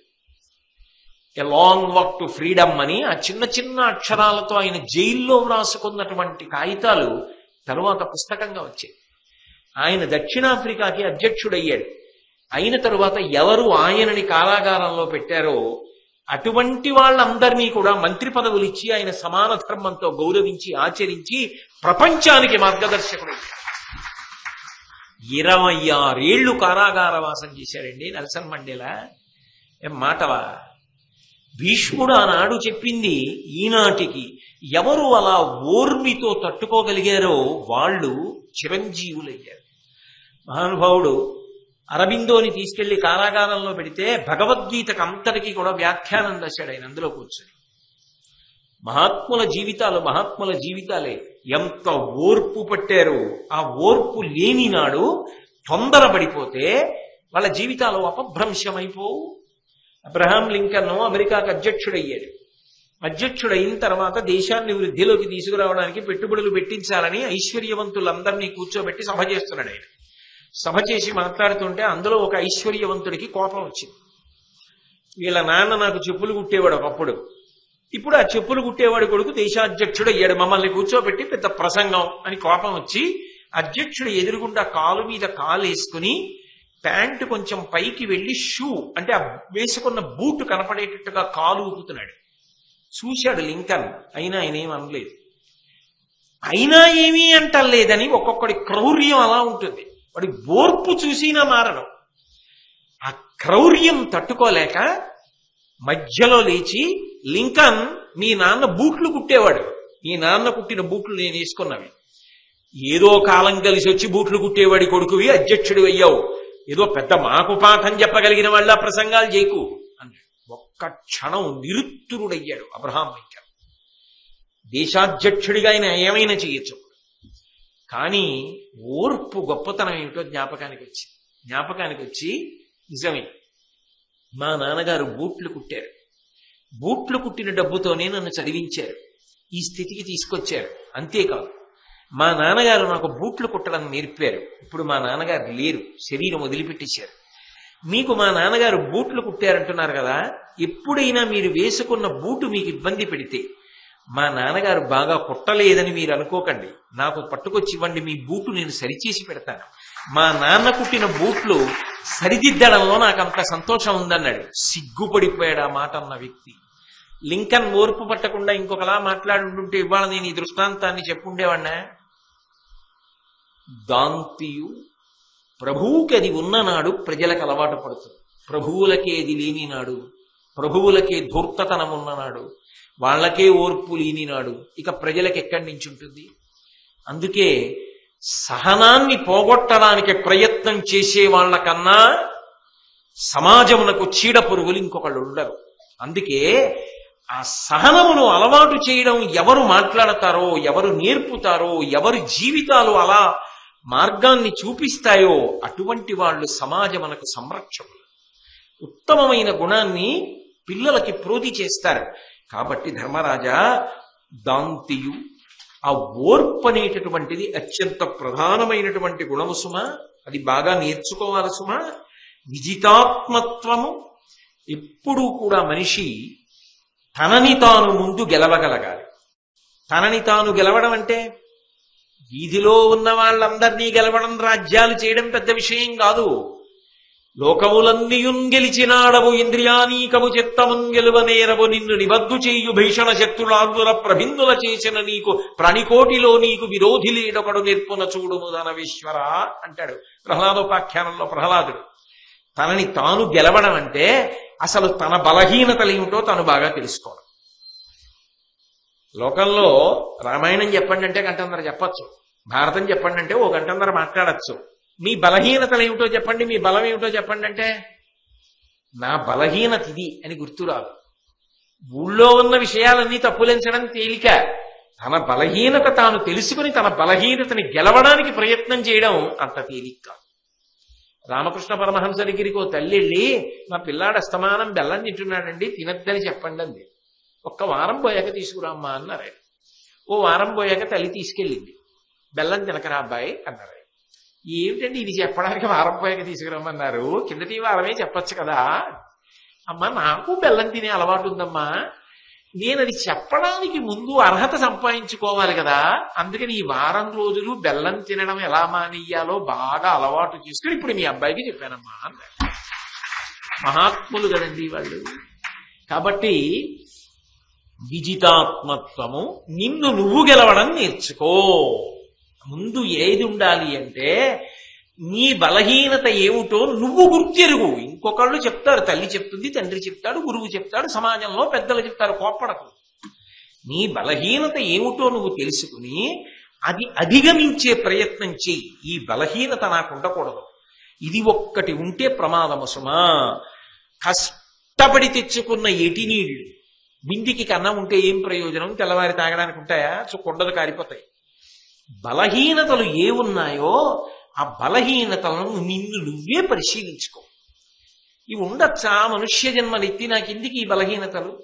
ఇంత వయసు వచ్చింది కదా, ఎప్పుడో అప్పుడు నేను వీటిని నియంత్రించుకునే ప్రయత్నం చేయకపోతే, నేను వీటిని అరికట్టలేకపోతే, నేను వీటి నుంచి విడుదల పొందలేకపోతే ఇక ఏం ప్రయోజనం అసలు? ఇలాగే పెరిగి పెద్దవాడిని అయిపోయా, భర్తనైపోయా, తండ్రినైపోయా, తాతనైపోతా, ముత్తాతనైపోతా, నా బలహీనతలు మాత్రం బలహీనతలే, ఏమిటి ప్రయోజనం? ఒక్క బలహీనత సాధన చేసి దాటే అనడానికి ఉన్నదా అన్నది ప్రయత్నం ఉండాలి. ధర్మరాజా, నీ బలహీనత ఏమిటో నువ్వు తెలుసుకునేది గెలిచే ప్రయత్నం చేయి, అది గొప్ప జీవితంలో. కాబట్టి విజితాత్మత్వము, శాంతియు, ఇది అంత తేలిక మాట కాదు సుమండి. ప్రశాంతంగా ఉండగలగడం. శాంతము లేక సౌఖ్యము లేదు సారసదలనయన. ప్రశాంతంగా మనిషి లోపల ఉండగలగడం అనేటటువంటిది అంత తేలిక విషయం కాదు. ప్రశాంతతని పాడు చేయగలిగినవేవి? కామము, క్రోధము. అయితే ఈ రెండు లేకుండా ఉండడం ఎలా కుదురుతుంది అంటే, ఎంతసేపు అవి నిన్ను పట్టేసుకోవడం కాదు, నువ్వు పట్టుకుని వదిలేసే స్థితి నువ్వు తెచ్చుకోగలగాలి. నేను ఎంతసేపు కావాలంటే అంతసేపే కోపం నా దగ్గర ఉండాలి. నేను వదిలేయాలనుకున్నప్పుడు కోపం వదిలేయగలగాలి. హరి ఓం అంటే అక్కడతో అది వదిలేసి మళ్ళీ మామూలు అయిపోవాలి. అలా ప్రయత్నం చేసి సాధించగలిగితే నీ ప్రశాంతత చెడిపోదు. నువ్వు ఎప్పుడూ ప్రశాంతత యందు ఉంటావు. లేకపోతే ఏమవుతుందంటే అది నీ రూపాన్ని మార్చేస్తుంది. ఆ ప్రశాంతంగా ఉందామనుకున్నవాడు ఉండగలడన్న నమ్మకం ఉండదు. ఆ ప్రశాంతత చెడిపోయిందనుకోండి, ఉద్రేకం పెరిగిపోయిందనుకోండి, అదే రాక్షసత్వానికి కారణమైపోతుంది. కాబట్టి ప్రశాంతముగా ఉండుట అనేటటువంటిది బాగా అలవాటు చేసుకోవాలి. శాంతికి ప్రధానమైన కారణం ఏదో తెలుసా? శాంతికి ప్రధాన కారణం ఈశ్వర భక్తి. ఈశ్వర భక్తి శాంతికి కారణమవుతుంది. చాలా మంది భక్తి మౌఢ్యము అనుకుంటారు. కాదు, భక్తి ప్రశాంతతకు కారణమవుతుంది. ఎందుకో తెలుసా? మీరు ఒక్క రూపాయి సంపాదించలేదు, మీ భవిష్యత్తు గురించి మీకు బెంగలేదా అని ఒక వ్యక్తి అడిగాడు అనుకోండి, ఆయన ధైర్యం ఏమిటో తెలుసా? భవిష్యత్తులో లక్షలు ఖర్చు పెట్టవలసిన అవసరం నాకు ఈశ్వరుడు ఇవ్వడు, నేను ఆయన్ని నమ్ముకు బ్రతుకుతున్నాను. ఒకవేళ అలా అవసరమైతే ఆయన వస్తువుకి కావలసినది ఆయన సమకూర్చుతాడు. అది ధైర్యం. అందుకు ప్రశాంతంగా ఉంటాడు. ఎంత సంపాదించి ప్రశాంతంగా ఉంటావు? అంతకన్నా అవసరం రాదని ఎలా అనుకుంటావు? 2, నీ దగ్గర ఉన్నవన్నీ నీ దగ్గర ఉండడం వల్ల ప్రశాంతం. నీ దగ్గర ఉన్నవన్నీ నీ దగ్గర ఉండడం నీ చేతుల్లో ఉందా? ఉన్నవి జారిపోకుండా ఉండాలి, రావలసినవి వేళ పట్టున రావాలి. ఈ 2 ప్రశాంతతకి కారణం. కొడుకు పెళ్లి చేశాడు, మనవలు పుడితే కదూ ప్రశాంతత, పుట్టకపోతే అశాంతేనా? వేళ పట్టున రావలసినవి రావాలి, శాంతి. ఏది రాకూడదో అది రాకుండా ఉండాలి, అది శాంతి. అవి నేను చెప్పడం ఎందుకు, మీకు తెలియవా? ఏది రాకూడదో అది అకాల మృత్యు రాకుండా ఉండాలి, అది శాంతి. అయితే ఏవి రావాలో వచ్చేటట్టు చేసుకోగలిగిన శక్తి నా యందు ఉంటుందా? ఏది రాకూడదో అది ఆపగలిగిన శక్తి నా యందు ఉంటుందా? మరి తలుచుకుని బెంగపడిపోతే అశాంతి తప్ప శాంతి మిగులుతుందా? నేను వాడిని నమ్మి ఉండగా నన్ను వాడు ఎందుకు అలా చేస్తాడు? మౌఢ్యమా? కాదు, ధర్మము. ఈశ్వరుడు అంటే ధర్మము. నేను ధార్మికంగా బ్రతికినప్పుడు నాకు ఎందుకు వస్తుందా ఆపద అన్నది శాంతికి కారణము. నేను నిర్మోహమాటంగా నిర్భయంగా ఒక ఫైల్ మీద సంతకం పెట్టగలను. ఎందుకు పెట్టగలను? ధర్మానికి కట్టుబడి పెట్టా. నేను ధార్మికంగా పెట్టాను కాబట్టి ఈశ్వరుడు నన్ను రక్షిస్తాడు. ఇప్పుడు భక్తి ధైర్యములకు కారణం. నేను తప్పు పని చేయడానికి భయపడతా. అంటే నేనని కాదు, ఒక ఉదాహరణ చెప్తున్నాను, నా గురించి చెప్పుకుంటున్నానని మీరు అనుకునేరు, పొరపాటు. ఒక తప్పు పని చేయడానికి భయపడుతున్నాడు. ఎందుకు భయపడుతున్నాడు? భగవంతుడు ఉన్నాడు, వాడు చూస్తాడు. వాడు శిక్ష వేస్తే అమ్మో నేను తట్టుకోలేను, నాకొద్దు. ఇప్పుడు ఆ భయానికి తప్పు చేయడు. ఇప్పుడు వాడు ఉన్నాడన్న ధైర్యానికి తాను చెయ్యవలసిన దాన్ని చేయగలుగుతున్నాడు. ఇప్పుడు భగవద్భక్తి మౌఢ్యమా? భగవద్భక్తి ప్రశాంతతకు కారణమా? భగవద్భక్తి ప్రశాంతతకు కారణము. భగవద్భక్తి సమాజ హితమునకు కారణము. భగవద్భక్తి ఎవడి పని వాడు రాగద్వేషాలు లేకుండా చెయ్యడానికి కారణం. భగవద్భక్తి లంచగొండితనానికి విరుగుడు. భగవద్భక్తి అవినీతికి విరుగుడు. భగవద్భక్తి బంధుప్రీతికి విరుగుడు. భగవద్భక్తి ఆశ్రిత పక్షపాతానికి విరుగుడు. భగవద్భక్తి ప్రతివాడి ప్రశాంతతకు కారణం. అసలు ఆ భక్తి ఉండబట్టి కదండి పక్కవాడి బాధ తన బాధ అనుకుంటాడు. ఆయన బాధ నా బాధ ఎందుకు అనుకోవాలి? ఆయనకి నాకు ఏమిటి అనుబంధం? అనుబంధం ఉంటే కదా ఆ బాధ నా బాధ అనుకోవడం. అంటే మాతాచ పార్వతీదేవి, పితాదేవో మహేశ్వర, బాంధవ శివభక్తాచ స్వదేశో భవనత్రయం. ఆయన తల్లిదండ్రులు పార్వతీ పరమేశ్వరులే, నా తల్లిదండ్రులు పార్వతీ పరమేశ్వరులే, మేము అన్నదమ్ములం. కాబట్టి ఆయన బాధ నా బాధ కాదు, నా బాధ ఆయన బాధ కాదు. అప్పుడు కదూ అందరూ కలిసిమెలిసి సంతోషంగా ఉంటారు. కాబట్టి ఆ శాంతియు తప్ప శాంతంగా ఉండాలండి, శాంతంగా ఉండాలండి, శాంతంగా ఉండాలండి అని ఏమిటి దిక్కుమల్ల కూడా అంటాడు. శాంతంగా ఉండాలంటే శాంతి రాదు. శాంతి రావడానికి కారణము భగవద్భక్తి. అది మౌఢ్యము కాదు. అది శాస్త్రీయమైన కోణంలో విచారణ చేసిన నాడు నువ్వు ఎందుకు పట్టుకోవాలో నీకు అర్థం అవుతుంది. కాబట్టి దాంతియు విజితాత్మత్వము శాంతియు అలా ఉండగలిగినటువంటి ప్రభువు ఎక్కడుంటాడో అక్కడ ప్రజలకి కూడా అదే అలవాటు పడుతుంది.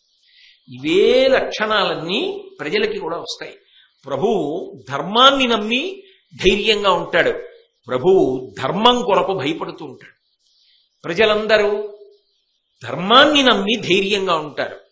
ధర్మ వ్యతిరేకంగా ఉండడానికి భయపడుతూ ఉంటారు. అప్పుడు సమాజం ప్రశాంతంగా కాకుండా ఇంకోలా ఎందుకు ఉంటుంది?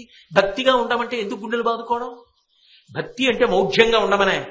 అలా ఉండమని ఎవరు చెప్పారు? భక్తి అంటే శాస్త్రీయమైన కోణంలో ధార్మికంగా బ్రతకమని.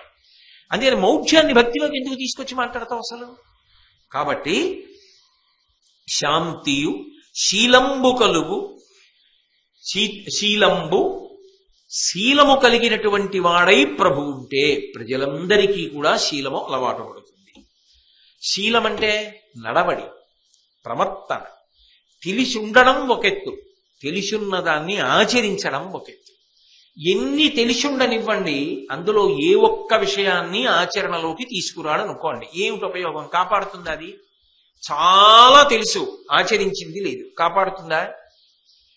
కాపాడదు. ఆచరించినది ఉన్నది కాపాడుతుంది. 10 తలకాయలు ఉన్నాయి రావణాసురుడికి, ఆయన తెలియంది ఏం లేదు. ఆయనకి వేదం ఘన జటా తెలుసు, ఎన్నో శాస్త్రముల యందు ప్రవీణుడు, సంగీతం దగ్గర నుంచి. ఇన్నున్నాయి, రక్షింపబడ్డా? ఇదే చెప్పింది సీతమ్మ సుందరకాండలో, ఇహ సంతో నవాసంతి సతోవా నానువర్తసే తదాహి విపరీతాతే బుద్ధిరాచారవర్జిత అంది. ఒరే, ఇక్కడ చెప్పేవాళ్ళు లేరా? చెప్పినా వినవా? నీకే తెలియదా? ఎందుకురా నువ్వు ఆచరించావు? ఎందుకు ధర్మాన్ని పట్టుకోవు అని అడిగింది. 10 తలలున్నాయి, ధర్మాన్ని పట్టుకోలేకపోయిన వాడు నిలబడగలిగాడా? నిలబడలేకపోయాడు. ఒక్క తలకాయ ఉన్నవాడు రామచంద్రమూర్తి. ధర్మాన్ని పట్టుకున్నాడు. ధర్మాన్ని పట్టుకున్న వాడి చేతిలో ధర్మాన్ని పట్టుకోని వాడి 10 తలలు తెగిపోయాయా లేదా? తెగిపోయి తీరుతాయి అంతే. నీకెంత తెలుసు కాదు, ఎంత ఆచరిస్తావు ప్రధానం. ఆచరణలోకి రావాలి. ఏదైనా తెలుసుకున్న విషయం, మంచి విషయం, 10 మంది కోసం బ్రతకడం, దాంతి శాంతి, తన లోపమును తాను తెలుసుకోవడం, అధిగమించేటటువంటి ప్రయత్నం చెయ్యడం, పెద్దల యొక్క జీవిత చరిత్రలు చదువుకోవడం, ఇవన్నీ దేనికి పనికొస్తాయి? ఆచరణాత్మకమైనప్పుడు.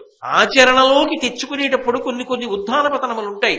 ఎంత కోపం తగ్గించుకుందామన్నా కోపం వస్తుంది. అప్పుడు బాధపడతాడు, పశ్చాత్తాపడతాడు. చూశావా మళ్ళీ పడిపోయాను, చూశావా మళ్ళీ నోరు జారిపోయాను, చూశావా మళ్ళీ తప్పుగా అన్నాను. కాబట్టి వద్దు, నేను ఇంకా బాగా ఉంచుకోవాలి, నేను ఇంకా బాగా నిలబడాలి. ఇది ఎంత ప్రయత్నం చేస్తూ ఉంటాడో అంత బాగా ఒకనాడు వర్ధిల్లగలుగుతాడు. ఇప్పుడు విగ్రహం రాతిలోంచి ఒక్క దెబ్బకు వస్తుందండి, చక్కగా చక్కగా చక్కగా చక్కగా చక్కగా చక్కగా విగ్రహం వస్తుంది. కొబ్బరి బండం నుంచి కొబ్బరికాయ ఒక్కసారి వస్తుందా? గుణపం పెట్టి కన్నం పెట్టాలి, గుణపాన్ని తిప్పి పాతాలి, కొబ్బరి బొండం వేసి కొట్టాలి, పీచు ఒక్కొక్క ఆ శిఖవైపు పట్టుకుని ముక్కలుగా లాగాలి, పైన ఉన్న పీచంతా తీసేయాలి, ఆ పైన ఉన్న శిఖ ఒక్కటి మిగల్చాలి, రాతికేసి కొట్టాలి, 2 ముక్కలు అవ్వాలి, కోరం అందులో పెట్టాలి, గిరగిర తిప్పి తురవాలి, పైకి తీయాలి, రోట్లో వెయ్యాలి, చింతపండుతో కలిసి రుబ్బాలి, అప్పుడు పచ్చడొచ్చి. ఎన్ని దెబ్బలు తింటే పచ్చడైంది? నాలుక మీద పెట్టుకుని అబ్బా చాలా బాగుంది అండం తేలిక, కానీ అది ఇన్ని దెబ్బలు తింటే రుచినిచ్చింది. ఆచరణలో ఎన్నో వైక్లభ్యాలు ఉంటాయి, కానీ బెంగపెట్టుకోకు. రాటు తేలుతో తింటున్న కొబ్బరి పచ్చడి పాఠం చెప్పట్లా? నువ్వు చూస్తున్న విగ్రహాలు నీకు పాఠం చెప్పట్లా? నువ్వు వేసుకున్న నగ చెప్పట్లా? బంగారం ఎంత అగ్ని ఎందు తప్తమైతే హారమైంది, పెట్టుకున్న ఉంగరమైంది. కాబట్టి సాధన చేస్తున్నప్పుడు ఎత్తుపల్లాలు వస్తాయి. ఊంచుకు నిలబడు.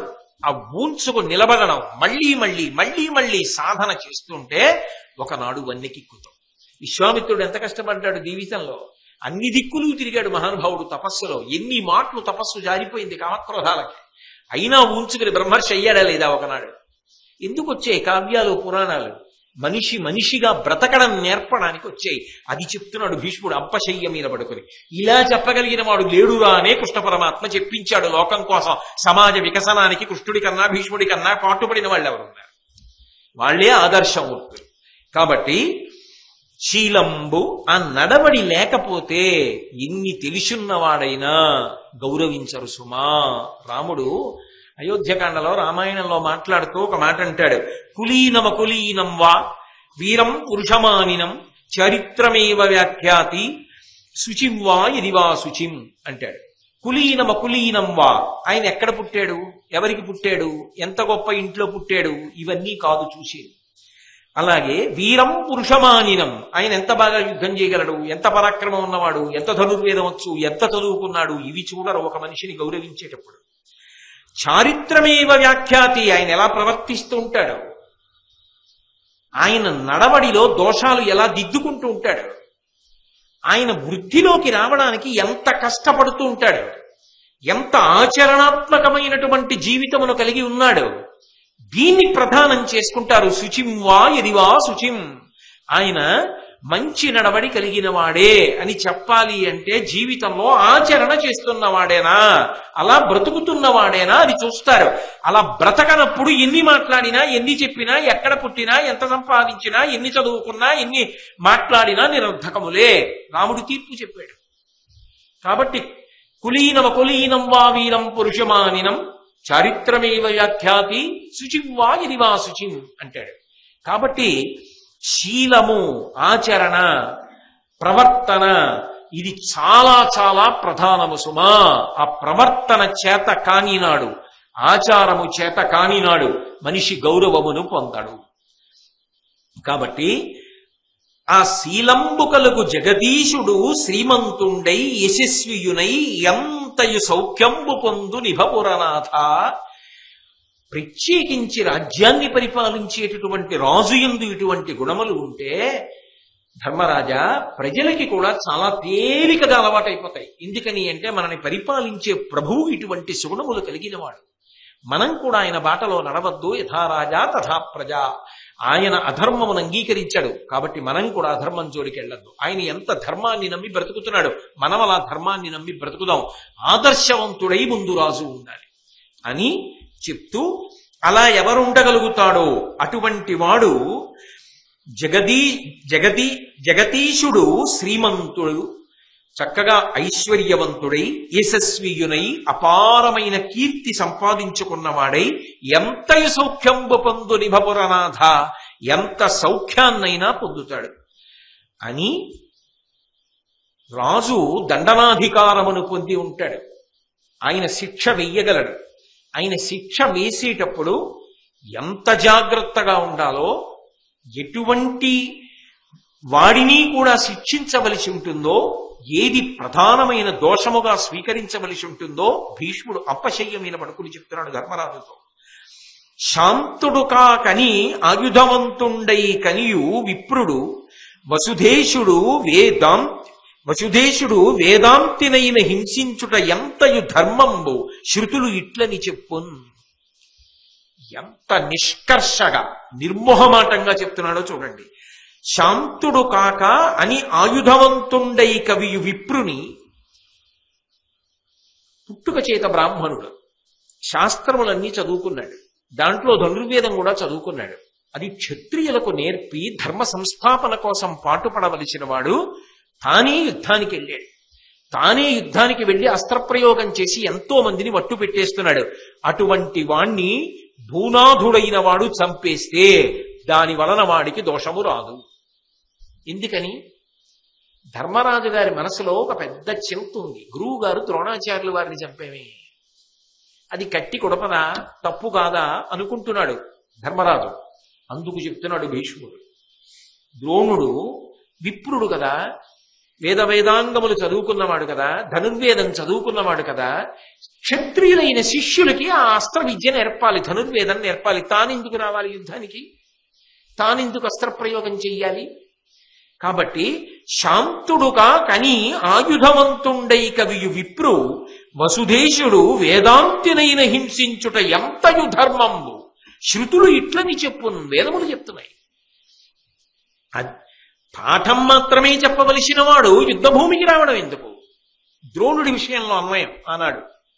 కాబట్టి అలా వచ్చినప్పుడు అటువంటి విప్రుణ్ణి యుద్ధభూమిలో ధర్మరాజా, ఉత్తమ క్షత్రియుడవైనటువంటి నువ్వు, రాజువైనటువంటి నువ్వు యుద్ధంలో మట్టు పెట్టినా అది ధర్మమే తప్ప అధర్మము కాదు సుమా. అంటే ద్రోణుడి విషయంలో ధర్మరాజు గారు మనసులో ఏ బాధపడుతున్నాడో ఆ బాధ పడవలసిన అవసరం లేదు సుమా అని చెప్పి మహానుభావుడు భీష్ముడు ద్రోణుడికి అన్యాపదేశంగా ఆయన ధర్మమునందే ఉన్నాడన్న విషయంలో పూనిక కల్పించాడు. ఇది శాంతికి కారణమై, అందుకు ఆ పర్వానికి పేరే శాంతి పర్వమై అని. అసలు రాజుకి ఉండవలసిన ధర్మములలోకెల్లా మహోత్కృష్టమైనటువంటి ధర్మము, ఎట్టి పరిస్థితులలో మరిచిపోకూడనటువంటి ధర్మాన్ని నీకు చెప్తున్నాను, బాగా పట్టుకో ధర్మరాజా అని. మిదినీపతి అతి మృదువైన మావంతుడైనెంగునెట్లెట్ల ఎక్కి ఆడచూచు దేకువ సెడి నీచపు ప్రజ క్రూరుడగునేని లోకంబు బెగడు గుడుచువాన వసంత భానుని చట్పున తగియడుపాటితో ధరణి ప్రజల నుచిత వర్తనములనొందించునది. ఇది రాజధర్మములకు రాజు సొమ్ము. కౌరవేంద్ర అదియుకాక దండము పరీక్షా విశుద్ధిపూర్వకముగా వలయు. తన తలంపు వెంట తమకించి ప్రజకు ఒప్పుగా చరించుటయును తగదుపతికి. ధర్మరాజా, రాజ్య పరిపాలన చేసేటటువంటి ప్రభువుకి ఉండవలసినటువంటి ధర్మములలో కల్లా ప్రధానమైనటువంటి ధర్మాన్ని నీకు చెప్తున్నాను. ఇది బాగా అలవాటు చేసుకో, దీనిని పొంది ఉండు. ఏనుగుంటుంది. ఏనుగు చాలా పెద్ద ప్రాణి, చాలా బుద్ధి కలిగినటువంటి ప్రాణి, ఎంతో బలము కలిగినటువంటి ప్రాణి. ఇంత బలాన్ని కలిగి ఉన్నప్పటికీ కూడా, ఇంత బుద్ధిని కలిగి ఉన్నప్పటికీ కూడా, దానికి ఉన్నటువంటి ఒక్క బలహీనతని అవకాశం చేసుకుని దాని మస్తిష్కం మీద అంకుశంతో పొడిస్తే బాధ తట్టుకోలేక లొంగిపోతుంది అన్న రహస్యాన్ని తెలుసుకున్న మావటి ఎంత బక్కవాడైనా అంకుశాన్ని చేత్తో పట్టుకుని ఇంత ఏనుగుని వశం చేసుకుంటున్నాడు. ధర్మరాజా, ఒక్కటి గుర్తుపెట్టుకో, అతి మృదువుగా రాజు ఉంటే, నీచమైన స్వభావం ఉన్న ప్రజలు ఏనుగుని అంకుశం పట్టుకున్న మావటి వశం చేసుకున్నట్టుగా నిట్టెక్కి తందనాలాడతారు. అందుకని అతి మృదువుగా ఉండకూడదు ప్రభువు. మనసులో మృదువుగా ఉన్న పైకి కొంత కాఠిన్యం ఉండాలి. అలాగని చాలా కఠినంగా ఉన్నట్లుగా కనపడుతూ అసలు ఎవరినీ దగ్గరికి తీకపోతే భయపడిపోయి ప్రజలెవరూ దగ్గరికి రారు, ఎవరూ మాట్లాడరు, ప్రజల యొక్క కష్ట సుఖాలు తెలిసే అవకాశం ఉండదు. అందుకే ప్రభు అన్నవాడు ఎలా ఉండాలో తెలుసా? ఇది రాజధర్మములకు రాజు సొమ్ము. ఒక ప్రభువు ఎలా ఉండాలన్న విషయంలో అత్యంత ఉత్కృష్టమైన ధర్మాన్ని నీకు చెప్తున్నాను. వసంతకాలంలో ఉన్న సూర్యుడిలా ఉండాలి. మిగిలిన ఋతువులలో ఉన్న సూర్యుడు ఒకసారి కనపడకపోవచ్చు. వర్ష ఋతువు ఉందనుకోండి, అసలు అంత బాగా కనపడకపోవచ్చు. అలాగే రాబోయేటటువంటి ఋతువులో కూడా, హేమంత ఋతువు, శరద్ ఋతువు, వాటిల్లో కూడా సూర్యతాపం ఏం పెద్ద ఎక్కువగా ఉండదు. గ్రీష్మ ఋతువు ఉందనుకోండి, అసలు తట్టుకోలేరు. అంత విశేషమైనటువంటి కాంతిని వేడిని వెదజల్లుతాడు. అప్పుడు ఎవరు అయ్య బాబోయ్ అంటారు, ఆ ఎండొచ్చేసిందండి అని బయటికే వెళ్ళరు. కానీ వసంత ఋతువు ఉందనుకోండి, చైత్ర శ్రీమాన్ ఇయం మాసః పుణ్యః పుష్పితకాననః యద్వరాజ్యాయ రామస్య సర్వం మే ఉపకల్ప్యతాం అంటారు రామాయణంలో. వసంత ఋతువు వచ్చేటప్పటికి చెట్లన్నీ కూడా చిగర్చి చక్కగా పువ్వులు పూసి ఎంతో ఆహ్లాదకరంగా ఉంటుంది వాతావరణం. అంత వేడి కాదు, అంత చల్లనా కాదు, వెచ్చవెచ్చగా చక్కచక్కగా అందంగా ఆహ్లాదకరంగా ఆనందంగా ఉంటుంది. ప్రభు అలా ఉండాలి, వెచ్చవెచ్చగానే ఉండాలి. అమ్మో దాటితే ప్రమాదం అన్నట్టు. అలాగని బాధ పెట్టడానికి వీల్లేదు, చల్ల చల్లగానే ఉండాలి. వసంత ఋతువు ఎంత ఆహ్లాదకరంగా ఉంటుందో, వసంత ఋతువులో ఉన్నటువంటి భానుబింబం ఎలా ఉంటుందో అలా ఉండాలి రాజు. లేకపోతే దగ్గరికి వచ్చి మాట్లాడవలసిన వాళ్ళకి స్వాతంత్ర్యం ఉండదు, దూరంగా ఉండవలసిన వాళ్ళకి హద్దు ఉండదు. ఈ రెండిటి మధ్య అడ్డుగోడ లేకపోతే చిట్ట చివరికి ఎవరు పతనం అయిపోతాడు అంటే ప్రభువు పతనం అయిపోతాడు. కాబట్టి ఇది ఎప్పుడూ ఆలోచించుకుంటూ ఉండాలి. అందుకని మృదువుగా ఉండాలి, కఠినంగా ఉండాలి. ఈ రెండూ లోపల ఉండాలి సుమా. అతి కాఠిన్యం పనికిరాదు, అతి మృదుత్వం పనికిరాదు. ఎవరి విషయంలో మృదువుగా ఉండాలో, ఎవరితో మాట్లాడాలో, ఎవరు మాట్లాడుతున్నప్పుడు చాలా జాగ్రత్తగా వినాలో, ఎవరిని నమ్మచ్చో వాళ్ళ విషయంలో పరమ మృదువుగా ఉండాలి. ఎవరి విషయంలో కఠినంగా ఉండాలో వాళ్ళ విషయంలో అమ్మ బాబోయ్ రాజు దగ్గరికి వెళ్ళడమే, అలా మాట్లాడటమే అన్నట్టు ఉండాలి. అసలు ఆ వాతావరణం సగం సమస్యల్ని తీర్చేయాలి. నువ్వు ఆ వాతావరణాన్ని సృష్టించలేకపోతే చాలా సమస్యలు దానివల్ల తయారవుతాయి. అందుకని ఒక వాతావరణాన్ని సృష్టించడంలో ప్రభువు సఫలీకృతుడు కావాలి. అసలు ఆయన గదిలోకి వెళ్ళాలంటేనే ఈ వాతావరణం ఉంటే చాలా సమస్యలు లేనట్లే. ఇవాళ రాజుల వరకే కాదు, అధికారులకు కూడా ఇది చాలా అద్భుతమైన సూచనగా భీష్ముడు చేస్తున్నది. కాబట్టి ఇది తెలిసి ఉండాలి సుమా. అంతేకాదు కౌరవేంద్ర, అదియుకాక దండము పరీక్షా విశుద్ధి పూర్వకముగా వలయు. రాజుకి శిక్ష వేసే అధికారం ఉంటుంది. తొందరపడిపోయి శిక్ష వెయ్యడం అన్నది రాజు చేయకూడదు. చటుక్కుని ఆవేశం వచ్చిందని, కోపం వచ్చిందని శిక్ష వేసేస్తే తర్వాత ఎంత వేళ్లు విరుచుకున్నా ఎంత బాధపడినా ప్రయోజనం ఉండదు. అందుకే రాజు అన్నిటికన్నా జాగరూకత దేని విషయంలో పాటించాలి అంటే శిక్ష వేసేటప్పుడు పాటించాలి. ప్రశాంత చిత్తంతో ఆలోచించానా, ఒకటికి 10 మార్లు ఆలోచించానా, శాస్త్రమునకు కట్టుబడి వేస్తున్నానా, తప్పుకి తగినంత దండన మాత్రమే విధిస్తున్నానా, ఈ విషయములను బాగా ఆలోచించి దండమును ప్రయోగించకపోతే తప్పు చేసే వాళ్ళకి భయం పోయే అవకాశం ఉండొచ్చు, తప్పు చెయ్యని వాళ్ళకి భయం పెరిగిపోయే అవకాశం ఉండొచ్చు. ఈ రెండూ లేకుండా ఉండాలి అంటే తాను వసంత ఋతువులో సూర్యుడిలా ఎవరిని దగ్గరికి తీసుకోవాలో వాళ్ళని తీసుకుని దూరంగా ఉంచవలసిన వాళ్ళని దూరంగా ఉంచుతూ దండాన్ని ప్రయోగించేటప్పుడు కూడా అంత జాగ్రత్తగా ప్రయోగిస్తే అసలు తప్పు చెయ్యడానికి భయపడే వాళ్ళు భయపడతారు, తప్పు చెయ్యకుండా ఉంటారు. మనం ఈ తప్పు చెయ్యనప్పుడు మనకెందుకు శిక్ష పడుతుంది అని చెప్పి ధర్మాత్ములైన వాళ్ళు ధైర్యంగా ఉంటారు. అది అంత జాగ్రత్తగా ఆలోచించి ప్రయోగించాలి సుమా. అంతేగాని ఏదో ప్రభువుని అయ్యాను కదా, నాకు ఈ దండనాధికారం ఉంది కదా అని చెప్పి అదే పనిగా ప్రయోగించడం మొదలు పెట్టకూడదు సుమా. ఎంత గొప్పగా మాట్లాడుతున్నాడో చూడండి. అంటే ప్రభువు వలన ప్రజలకు ఎంత ఊరట కలగాలో, రాజ్య పరిపాలన ఎంత బాగా జరగాలో, దాని వలన ప్రజలు ఎంత ప్రశాంతతని పొందగలగాలో భీష్ముడు అప్పశయ్య మీద పడుకుని ఉత్తమమైనటువంటి పరిపాలకుడుగా ధర్మరాజు గారిని తీర్చిదిద్దుతున్నాడు. కాబట్టి అలా ఉండాలి. అంతేకాదు తన తలంపు వెంట తమకించి ప్రజకు నువ్వుగా చరించుటయును తగదు పతికి. ఒక్కటి జ్ఞాపకం పెట్టుకో, ఏదైనా ఒక పనిని ప్రారంభించేటప్పుడు బాగా ఆలోచించి ప్రారంభించాలి.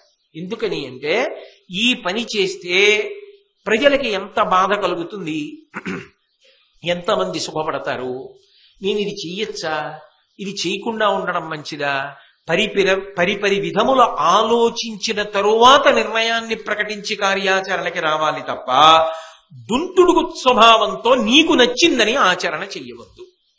దాని వలన ఏమవుతుందంటే నీకు నచ్చిన ప్రజలకి కష్టం కలగవచ్చు. అప్పుడు ప్రభువు వలన ప్రజలు ఇబ్బంది పడే స్థితి రాకుండా ఉండాలి కదా. అందుకని నువ్వు పరకాయ ప్రవేశం చేసి ప్రజల మనసులలోకి దూరి వాళ్ళకి హితమైన కార్యమే అని నిర్ధారించుకున్న తరువాత మాత్రమే దాన్ని ఆచరణ చేసే ప్రయత్నం చెయ్యి. ఇది ఒక కార్యాలయంలో ఉండేటటువంటి కార్యాలయాధిపతి కానివ్వండి, ఒక కుటుంబంలో కుటుంబ యజమాని కానివ్వండి, ఇంతే ధర్మం. ఇది కేవలం రాజులకే అన్వయం అని మీరు అనుకోకండి. ఇంటి యజమానైనా సరే ఈ పని నాకు నచ్చిందని చేసేస్తే ఇంట్లో ఉన్న వాళ్ళ కీర్తి ప్రతిష్టలు ఏమైపోతాయి? ఒక వ్యసనం ఉంది, ఆ వ్యసనం జోలికి ఆయన అదే పనిగా వెళ్ళి ఎక్కడ పడితే అక్కడ పడిపోతున్నాడు అనుకోండి. ఆ ఇంట్లో పుట్టినటువంటి పిల్లలకి గౌరవం ఉంటుందా? తండ్రి ప్రవర్తన వలన పిల్లలకి గౌరవం పోతోందా? ఆయన భార్య ఎంత ఉత్తమురాలైనా ఆయన్ని అలా తీసుకొచ్చి అలా కాళ్ళు చేతులు జారగిరిపోయి పిచ్చి కేకలన్నీ వేస్తుంటే, అమ్మా మీ ఆయన మురుగుడు గుంటలో పడిపోయాడు, ఎత్తి తీసుకొచ్చామని చెప్పి ఇంటికి తీసుకొస్తుంటే పాపం ఆ ఇల్లాలు ఎంత మంచిదైనా ఆమెకి గౌరవం ఉంటుందా? తనకి అప్పటికి సంతోషంగా ఉందేమో 2 గంటలో 3 గంటలో, కానీ తన కుటుంబం ఏమైపోతుంది? వాళ్ళ గౌరవం ఏమైపోతుంది? వాళ్ళ మర్యాద ఏమైపోతుంది? తాను చేసిన పని వలన వాళ్ళు ఏమైపోతారో ఆలోచించాలి కదా. ఆలోచించకుండా చేసిన నాడు కుటుంబాలు ఏమైపోతాయి? ఒక కార్యాలయ అధికారి అలా ప్రవర్తించడం నాడు కార్యాలయం ఏమైపోతుంది? అందుకే శ్రీరామాయణంలో మారీచుడు అంటాడు, రావణ పరిపాలన చేసేటటువంటి వాడు గొర్రెల వెనక గొర్రెల కాపలా కాసేవాడు వెళ్ళినట్టు వెళ్ళాలి తప్ప తోడేలు కాపలా కాసినట్టుగా వెళ్ళకూడదు అంటాడు. గొర్రెల వెంట గొర్రెల కాపరి పెడతాడు, పరమ ప్రేమతో పెడతాడు. గొర్రె పిల్ల ఉందనుకోండి, ఆ గొర్రె పిల్లకి ఏం తెలియదు, అటు ఇటు పోతుంది, ఏ తోడోలు వచ్చి చటుక్కున్న నోట్లో వేసుకుపోతుంది. అందుకని ఏం చేస్తాడంటే తనకి బరువైనా అది పరిగెత్తగలిగినదైనా కర్ర చేత్తో పెట్టుకుని పెద్ద గొర్రెల్ని తోలుతూ గొర్రె పిల్లని చంకలో పెట్టుకుని పరమ ప్రేమతో గొర్రె పిల్లని తాను పట్టుకుని గొర్రెలు తోలుతాడు. అందువల్ల గొర్రెల మంద సురక్షితంగా ఉంటాయి. గొర్రెల వెనక తోడేళ్ళని పెట్టారనుకోండి, తోడేల మాట విని అటు ఇటు వెళ్ళవండి, తోడేలంటే భయం అన్నారనుకోండి, అదే చాలు గొర్రెల్ని తినేయడానికి. రాముడు గొర్రెల కాపరి వంటి వాడు, నువ్వు తోడేలు వంటి వాడివి, నీ ప్రజల్ని నువ్వే తినేస్తావు. ఇది నేను చెప్పిన మాట కాదు, మారీచుడు రావణుడికి రామాయణంలో చెప్పిన మాట. కాబట్టి ఒక స్థానమునకు చేరిన తరువాత ఆ స్థానమునందు తాను ప్రవర్తించేటటువంటి విధానము వలన తన కింద ఉన్న వాళ్ళ గౌరవం నిలబడాలి. లేనినాడు ఆ గౌరవం ఎలా ప్రసరిస్తుంది, ఎలా నిలబడుతుంది? కాబట్టి అది నీ వ్యక్తిగత విషయము కాదు. దానితో పాటుగా నీ మీద ఆధారపడిన వాళ్ళ గౌరవం అంతా ఇమిడి ఉన్నది, వ్యవస్థ గౌరవం ఇమిడి ఉన్నది అని జ్ఞాపకం పెట్టుకో ధర్మరాజా. అంతేకాని ఇవాళ నేను ఈ పదవిలో కూర్చున్నాను కదా అని నీ చిత్తం వచ్చినట్టు ప్రవర్తిస్తే దాని వలన ఆఖరికి ప్రజకు నువ్వుగా చెరించుటయును తగదుపతికి, ప్రజలు బాధపడే విధంగా ప్రభువు ప్రవర్తించరాదు. ఇది కేవలము రాజ్య పరిపాలన చేసేటటువంటి ప్రభువే కాదు, ఎక్కడైనా సరే నువ్వు ఎప్పుడు ఎక్కడ కూర్చున్నా ఆ స్థాన గౌరవాన్ని దృష్టిలో పెట్టుకోకపోతే దాని చేత ప్రభావితులయ్యే వాళ్ళు ఎంతమంది ఉంటారో అంతమంది దెబ్బతింటారు. కాబట్టి చాలా జాగ్రత్త సుమ. నీవు అధికారమును దృష్టిలో పెట్టుకోవడం కన్నా నీ వలన ఎంతమంది ప్రభావితులవుతారో, ఎంతమంది కష్టసుఖాలు పడతారో ఎక్కువ ఆలోచన చేస్తూ ఉండడం నేర్చుకో. తప్ప నీ స్వార్థము నీ సంతోషము ఒక్కటే దృష్టిలో పెట్టుకుని ప్రవర్తించవద్దు. ఇది నిజానికి అన్ని స్థాయిలో అందరూ, అన్నగారి స్థాయిలో అన్నగారు, భర్త స్థాయిలో భర్త, భార్య స్థాయిలో భార్య, బిడ్డల స్థాయిలో బిడ్డలు. నేను ఇలా ప్రవర్తిస్తే మా నాన్నగారు సంపాదించుకున్న కీర్తి ఏమవుతుంది అని బిడ్డలు ఆలోచించిన నాడు, నేను ఇలా ప్రవర్తిస్తే మా వారి గౌరవం ఏమవుతుందని భార్య అనుకున్ననాడు, నేను ఇలా ప్రవర్తిస్తే నా భార్య బిడ్డలు ఏమైపోతారని భర్త అనుకున్ననాడు, నేను ఇలా ప్రవర్తిస్తే నా కార్యాలయం ఏమైపోతుందని కార్యాలయ అధిపతి అనుకున్ననాడు, నేను ఇలా ప్రవర్తిస్తే ఊరు ఏమైపోతుందని ఊరికి అధిపతి అనుకున్ననాడు. ఎవరికి వారు ఏ స్థాయిలో వారు ఆ స్థాయిలో అనుకున్ననాడు వారి కింద ఉన్నవారందరూ భద్రంగా ఉంటారు, పైవాడు భద్రంగా ఉంటాడు. దానికి ఒక్కటే హేతు, మంగళసూత్రం ఇక్కడ కడతారు. ఇక్కడ కట్టకూడదా? ఇక్కడ కట్టకూడదా? మొలతాడు కట్టుకున్నట్టు ఇక్కడే ఎందుకు కట్టాలి అంటే కంఠసూత్రము అంటారు. ఇది పైన ఉంటుంది, దీని కింద మిగిలిన అవయవాలంతా శరీరం ఉంటుంది. ఈ కంఠమునకు పైన బుద్ధిస్థానమైనటువంటి మెదడు ఉంది. ఈ మెదడు కేవలము తన ఒక్కదాని గురించే చూసుకోదు, ఈ క్రింది శరీరం ఉంటుంది. నేను ఇలా మాట్లాడుతున్నాను అనుకోండి, కింద నా బొటనవేలిని పట్టుకుని ఒక దోమ కొరికేస్తోంది అనుకోండి, ఆ దోమ కొరికేస్తుంటే అది దాని బాధ చెప్పుకుంటుంది బొటనవేలు, నన్ను దోమ కరిచేస్తోంది అని. నోరు మొయ్యి, ఏం చేయను, 8:30 అయితే తప్ప ఇందులోంచి కాళ్ళు బయటికి రావు, అప్పుడు తప్ప గోకలేను అంటుందా మెదడు? అనదు. ప్రవచనం చెప్తూనే ఓ కుడిపాదపు బొటనవేలిని దోమ పీడిస్తోంది, బాధపడుతోంది కుడి బొటనవేలిని. ప్రవచనం చేస్తూనే ఓ ఎడమ పాదపు బొటనవేల నువ్వు కదిలి ఆ కుడి బొటనవేలికి ఎడమ చేతి వైపు దోమ కరుస్తోంది. అకస్మాత్తుగా ఒకసారి నొక్కు, పోతే దోమ పోతుంది, లేకపోతే కనీసం బాధ పోతుంది అని ప్రవచనం చేస్తూనే బొటనవేలిని దోమ కుట్టిన బాధ పట్టించుకుందా లేదా? ఈ కింద ఉన్న వాటన్నిటి బాధ ఇందులోంచి దీనికి ఎడుతోంది, ఆదుకుంటున్న ఆదేశం ఇందులోంచి కిందకెడుతోంది. ఇది చెప్పినట్టే మేమెందుకు వినాలి అని ఇవి తిరుగుబాటు చేస్తున్నాయా? ఇవి చెప్పింది నేను వినను కొన్నాళ్ళని ఇదంటోందా? అంటలేదు. ఇవి ఎంత పొత్తుతో బతుకుతున్నాయో, ఈ పొత్తు ఇది కూర్చినట్టు మీ ఇద్దరి నాళ్ళు ఎక్కడెక్కడో పుట్టి పెరిగినా ఇప్పుడు అలా కలిసి బ్రతకండి అని చెప్పడానికి ఇక్కడ సూత్రం కట్టిస్తారు. అలా ఆమె గురించి నువ్వు పట్టించుకో, అలా ఆయనకి చెప్పి నువ్వు ఇద్దరు కలిసి కంఠసూత్రం ఎలా, ఈ కంఠసూత్రము ఇది ఈ గొట్టం, ఈ రెండిటిని ఎలా కలిపి సురక్షితంగా ఉంచి గౌరవాన్ని తెస్తోందో అలా మీరిద్దరూ ఒకటి కండి. ఇక పైన మీ ఇద్దరి మధ్యలోంచి కూడా మేము వెళ్ళాం, పైకి మీరిద్దరు కానీ తత్వతః ఇక పైన ఒక్కరేను సుమా అని మంగళసూత్రం ఇక్కడ కట్టించింది. అంటే శాస్త్రం ఎంత ఉదార బుద్ధితో ఆలోచించింది. భీష్ముడు చెప్పేది కూడా అంతే. నువ్వు ఏ స్థానంలో ఉన్నావు ఆలోచించుకో, నీ వరకు నువ్వు సంతోషపడిపోవడం కాదు, దాని వలన ఎంతమంది గౌరవం పోతుందన్నది కూడా ఆలోచించుకున్ననాడు ఆ పని చేయకు. ఇది చేయడం వల్ల ఇంతమంది గౌరవం నిలబడుతుంది అనుకున్ననాడు అది నీకు కష్టమైన ఆ పని నువ్వు చేయవలసిందే, అలా ఉండవలసిందే. కాబట్టి అది దృష్టిలో పెట్టుకోసుమా ధర్మరాజా, అప్పుడే నువ్వు ప్రభువుగా గొప్ప కీర్తిని సముపార్జించుకుంటావు. ఇది రాచధర్మం అడిగాడు కాబట్టి రాజును అడ్డు పెట్టి చెప్పాడు. కానీ నా దృష్టిలో అయితే ఏ స్థాయిలో ఎక్కడైనా ఎవరికైనా అన్వయమే. ఎంత గొప్ప మాటలు చెప్పాడండి మహానుభావుడు.